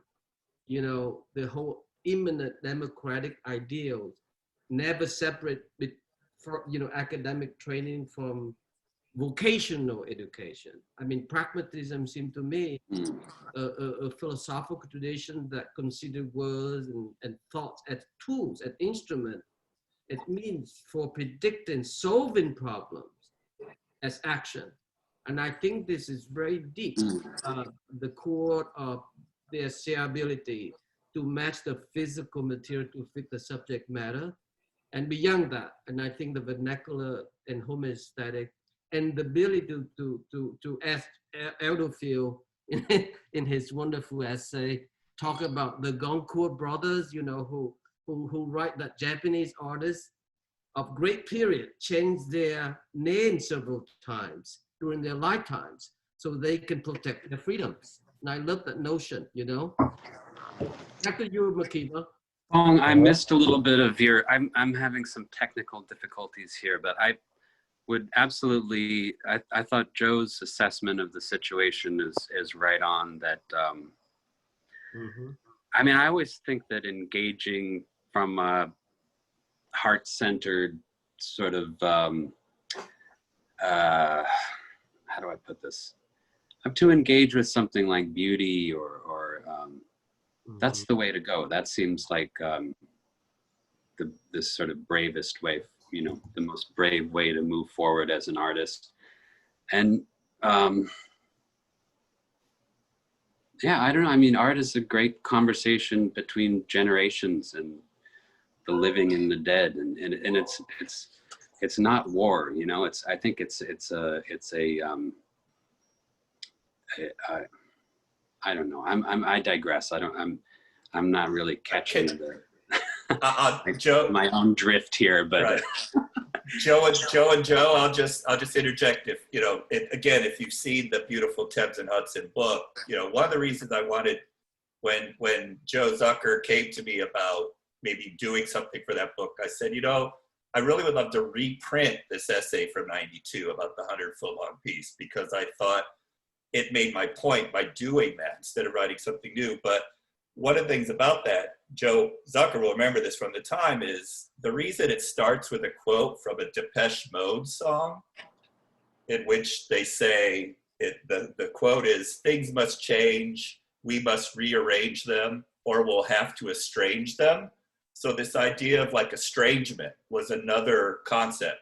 But the real reason that quote is at the beginning of that essay that I wrote is because I had just been with several friends with 80,000 people at Giant Stadium to see Depeche Mode at the sort of height of their powers. I was still living in New York, singing along to every song. So this kind of not even quasi, this religious experience of being in that stadium, and this power like rock band, like electronic rock band, and, music, of course, popular music's relationship to art being what it is. Then, of course, rock music, pop music is rearrangement, remodeling, culture is that, but this concept of estrangement, this concept of, that's what we're all trying to resist. It's the enemy, it's the enemy in what we do. And I think both of you, all good artists have their finger on that pulse, I think, but I think both of you are doing it in very particular ways that I find compelling.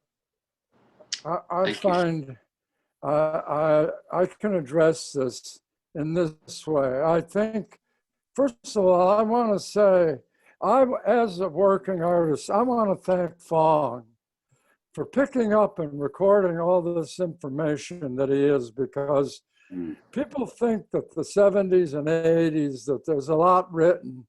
And my old dealer, Klaus Curtis, informed me that was not in fact true.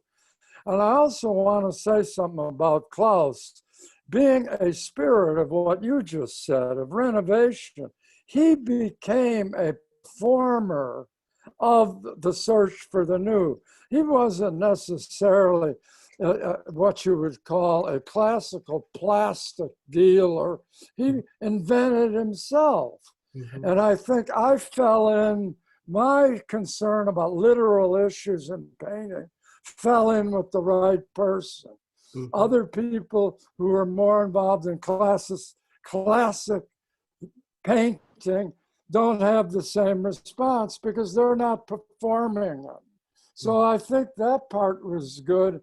And I think that Joe's work, which is extremely painterly, sits in a place where that can be seen clearly. Yeah, super true. Non-conformity, maybe that's part of it. The early upbringing, humor, the other part of it. But let's go to McKeever for the next question. Maybe the last one, maybe, or two. All right. Well, Terry, thank you for your question and for the conversation that it sparked. Our next question is going to come from Phyllis. Phyllis, if you are, did Phyllis leave? Yeah. Okay. Are you there? Okay. It doesn't look like Phyllis is here anymore. So we will go to Raphael. I will unmute you.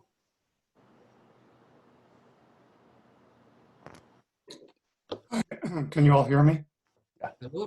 Yes. Great. I have so many comments and so many questions, but one of the phrase that has been going through my mind for the last 2 hours, is particularly when you're talking about building paintings, is Jack Whitten's motto, make it, don't paint it. And I feel like that's something that is going on a lot, particularly, I guess, with Joe Zucker, but I think both of you try to rethink painting. I have one very specific question for Joe Zucker, and it's, and like Terry Myers, I was really struck by the how the politics have pervaded your work, and it's something I have to admit I hadn't really picked up on.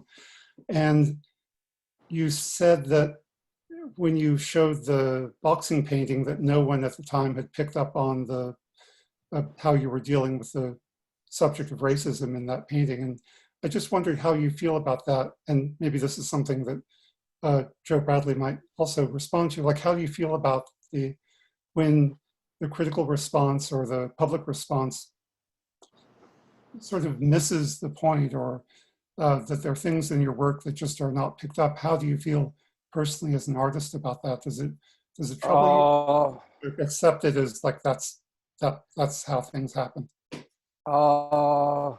I have done shows that totally deal with racial prejudice, and the people that reviewed it positively without ever having mentioned what the painting was about. They talked about the abstract construction of the painting and never mentioned all of the action of those little brushstrokes, cotton balls. They were taking place on a plantation which featured somebody being murdered plus a gun bowl. And there was no response to it at all. One dealer that came to my studio, who was from Germany, stayed 3 minutes and wound up screaming at me at the top of his lungs, "You can't do that. You can't make a painting about that." Now people falling over to exhibit their conscience. They now want to have a conscience. And I don't care. The paintings came out exactly the way I wanted them to. Totally involved in metaphor. Totally. And I was fearful that at times people would criticize me for being insensitive and racist, but fortunately that hasn't happened. And that's about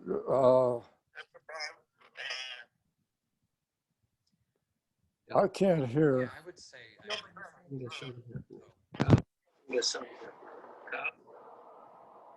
Hello? I can't hear. Now try again. Yeah, something happened there. Zucker, can you hear me? Yeah. I can hear you. Yeah. You can hear me? I think we're back. We're back. We're Okay. back. All right. So, Technical difficulties. can I just follow up that? So how do you think it's part of the role of an artist to explain their work, or like to tell do you feel like you intentionally don't want to tell the viewer what the work is about and let the viewer figure that out or not figure that out for themselves? Because I think that's one of the things. Oh, sorry. Anybody who wants to hear what I have to think about it, I'll be happy to tell them. When you move into areas that are subjective and literate, you move into areas where there's choice. It's not, this is the way it's done and that's that. You have different options as somebody who may be trying to make inroads into establishing a moral reality, that they want to go on record as being on the side of the good guys. Mm-hmm. You can't really do much as an artist in a political way. The best thing you can do is the best thing you can do. Mm-hmm. I like Mexican muralism a lot. I like the plastic part of it, and I love the Rivera baskets, women with baskets of flowers, a totally genuine, beautiful image that he created. As big a prick as he was, he made beautiful paintings. And that's sort of where I operate. I'm a tremendous fan of his painting in Detroit. And if I had it my way, I'd have everybody go there and see that painting. Yeah. But I don't, so I have to appreciate it myself. Well, thank you, Raphael. Next, we'll move on to a question from Raymond. I will ask to unmute you. Raymond Foy. Hi there, can you hear me? Yes. Great Hey, program. Raymond. Thank you very much. Hey, Joe. At the beginning of the program, Joe Zucker said he was really a conceptual artist who was making paintings. I'd like to hear from both of you maybe how you think painting has changed after conceptualism, either in the making or the appearance. I mean, I know in my own work there was a shift at some point from I made a decision that I didn't want to have to have a sort of novel idea every 6 months or a year, you know, and that I wanted to sort of approach something that was not bound to a conceptual conceit, something that could possibly operate without having that kind of closure built into it, you know, and something that was sort of driven by its own momentum, you know. But that's just sort of that's the way that my own practice has sort of skewed in the last 5 or 6 years. But Zucker, I think, Joe, you probably have a different take on it, I'd imagine. The Chicago Art Institute School forced that necessity. I'm afraid you're going to say that.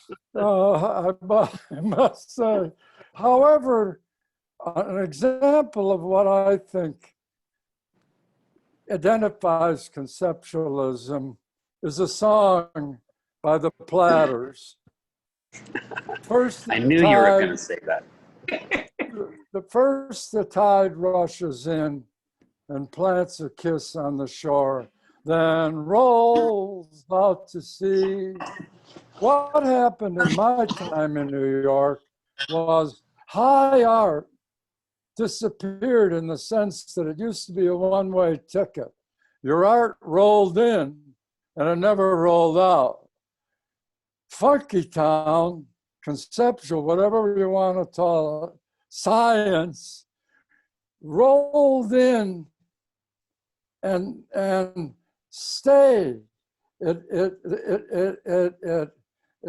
enabled low art to become conceptual art, which allowed, there's artists I know that actually literally pick up stuff on the beach and therefore give credibility to this, just a thought in my mind.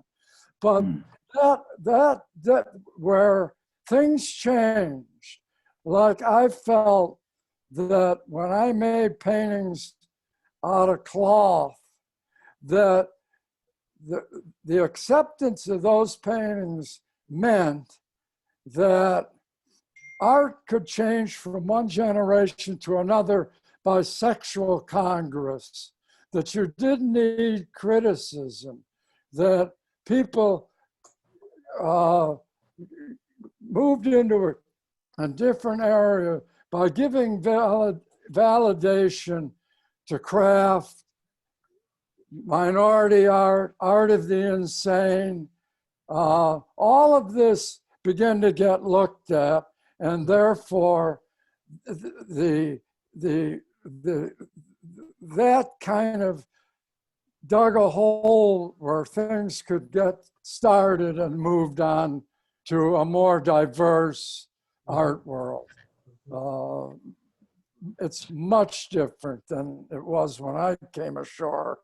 Right. No, I think, I would imagine when you were a young artist first, you know, beginning to work seriously, that it, or at least from my vantage point, it feels like there was much more of a sort of, it was like a group project in a way. Like there were concerns that were shared among young artists. Mm-hmm. Whereas when I moved to New York, it was like just anarchy. There was no kind of predominant, you know, dialogue or thrust to the conversation. Well, it was just. I can be blamed for some of that because I'm not saying one tack is better than the other. I mean, I think some sort of social cohesion in the art world is kind of missing in a way. You know, if you just end up with little discrete islands and artists working isolated from one another, that's not necessarily ideal. They hated my work at the Art Institute Chicago graduate school. I was an honor student.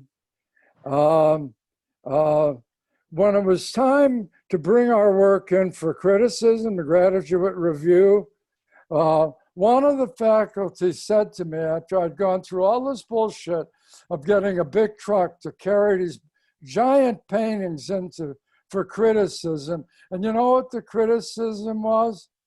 Hey, Zucker, we really love your work because there's not much to talk about. I was paying $12,000 a year to hear that shit. Because there was my work was minimal. And in fact, they disliked it because there was no human component in it. But there was cloth, there was, you know, there were women were working. There was the wonderful German artist, Rosie Trockel, is my contemporary. And so there was change. The tide didn't stay, we're only high art. That's what Joe's talking about. It wasn't only high.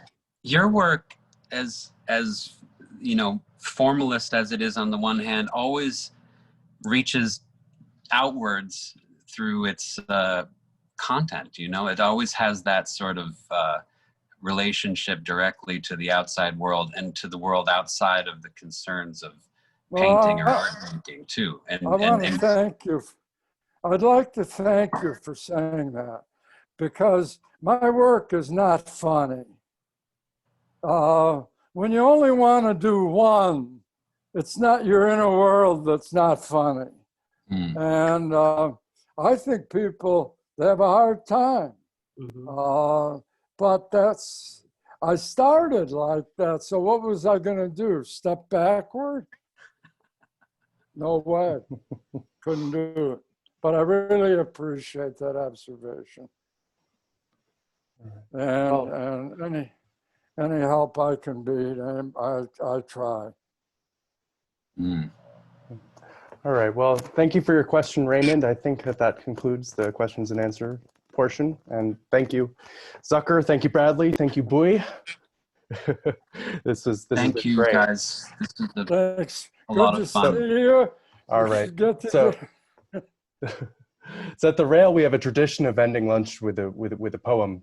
So we've carried that onto these community events, and we're thrilled to welcome the poet Jeremy Hoevenaar today. I will ask to unmute you. Jeremy Hoevenaar is the author of Cold Mountain Mirror Displacement, American Books, Our Insolvency, Revolving Host, and Insolvency, Ugly Duckling Press. His writing has appeared in 6x6, The Recluse, The Believer, Vestiges, The Brooklyn Rail, and others. So, Jeremy? Thanks very much. Thanks for having me. It's really something to follow up that really intense discussion. I'm just going to read some things that I've written since the beginning of you know, whatever you want to call it, quarantine. It's kind of just a daisy chain of poems that were mostly written while I was working right here, working from home, which I'm fortunate to be able to do. So I just was calling them work from home poems. Cal's on the server, summer Friday CPA, okie dokie on burned brain. Feeling these broken links, azure and fucking lit with potential energy, emoji pathos, flits with through timestamp sounding the chthonic erotics of the client portal. Head in a wet torrent. It's something to rate each day, an adjustment, accounting for confounders, horse shit, puddle jumper, really feeling decayed pigeon, cultivating bad neighbortude, lawyered up in the sundry spin. Thank you, oh unseen wheelies of light, taken to give bread to breath, the mouth, another note in the face of finance, in the of finance, an extension of the common resigned feeling, then sleep big with the tourmaline under your tongue. Quiet dreams will pool in an unplaceable center and sound their waves outward with ripples of repair, these relations that dissolve into droplets. Death seems an inappropriate solvent. A progressive universe would show us the spirits. The interior pressure is ratcheted up. What do you want to look like? What do you want to do now that you've externalized your long habituation as a puncture wound in the side of illusion where the love seeps in? Dry and challenging versus wet and easy streets, crowning the rhetoric as sunset rain thinly suspends distance. Whoever actually comes back refreshed and accurate from the defibrillations and schisms of a pandemotic flacation.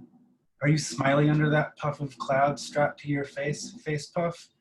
We always knew the right would weaponize breathing, the ugliest way ever, more used to seeing ourselves in boxes could be the idea. Distance never being social, but how would we know that now? Just a reminder to RTC, the USAB, pushed and closed by EOD, vamping the social distext for painterly approach to tone, tangled up in time's collated nest. Where does the mask end, the face begin? The truth lies astride that threshold. 404 Decker error, stabilize self by breathing on breath, drinking on sweat, licking sticky keyboard clean. Every morning, Yoki sun runs over these tiny yellowing bones, this distal flowering of telephones. In the bath, half of 1/3 asleep, doxing the motley keynote says dreamography, letting it all hang out on Zeno's strip, coming to understand that that murk you shirk is today's lucidity. Come in under the shadow of this grimy medicine cabinet. I will show you fear in a handful of dongles, monitors beyond monitors, tempest, toss off, ITC, scene change, harbinger, a Bluetooth, gothic, quasi like a fox, residually feeling what I can only surmise are selective, potent, fatherly feelings for this wayward thumb drive, these flakes of efficacy clogging up the drain. Talking about the same node here, oh colleagues, where the hair bears its scalp, return to the torn firma, blank holiday, superb specimen of a catch-22 in pants pocket. Are we still using pockets? Save and save again.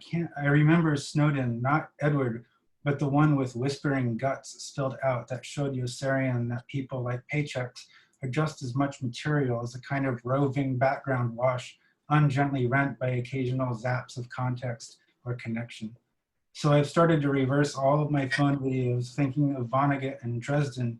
Do such reversals countenance more than health of sentiment? Or that really beautiful sequence of pages where the falling man falls up and extremely loud and incredibly close, a book I tried hard not to like in 2005, just before I entered the jubilant depressions and privileged compulsions of my wasted 30s, before we got married, before we entered the abscess, when we all lived in the forest and no one lived anywhere else. I'll just read two more. Sing, O flotsam of elegant conduit and quads in the landscape. Dread again beckons from inherited content, regret two-step late night verified, the warmth of function flubbed or winged. Now I sleep in domestic ditches, keystroke time into space for blooming pay. Boom, innocent, set off a bellicose convo.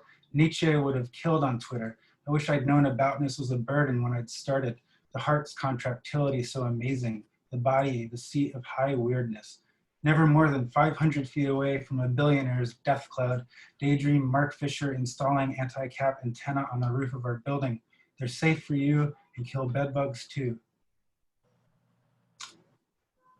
There's no such thing as an outcome. There's no such thing as a passive vector. There's no such thing as a good post. There's no such thing as a good poet. There's no such thing as a fix-up. There's no such thing as a dust-free kitty litter. There's no such thing as another scoop of brain. There's no such thing as a saved face. There's no such thing as a lighter note. There's no such thing as work. There's no such thing as home. Thank you. Thank you so much for your words, Jeremy. Thanks very much for having me. That's really, we're grateful to have you. And thank you again. Thank you, Zucker. Thank you, Bradley. Thank you, Boy. And thank you too to the questions we didn't get to. I'm sorry for that. There's only so much time. And thank you to all the audience members who came out today. Please join us tomorrow at 1 p.m. for a conversation between artist Wayne Thiebaud with Amanda Glebitzi and Jason Rosenfeld, and we'll have words from the poet Louis Friedman. You can now turn on your microphone and say goodbye as you leave. Thanks, guys. Bye. Thank you, guys. Thank you a lot. Thank you a lot. Thank you a lot. This was good. This was good. Thank you. Thank you. Thank you. Thanks, Joe and Joe. Thank you. Thank you. Thank you very much for a beautiful conversation. This one up. On a ladder. Got to print it up. Thank you, Joe. Joe, Thank you. See you later. See you tomorrow. It's time to get something to eat. I can't hear. Can I leave now? Hi, Tam. Joe, get something to eat. Nice to see you. Hey, Tam, how are you? We're okay. Hanging Bear in. Puff, represent. Still with us.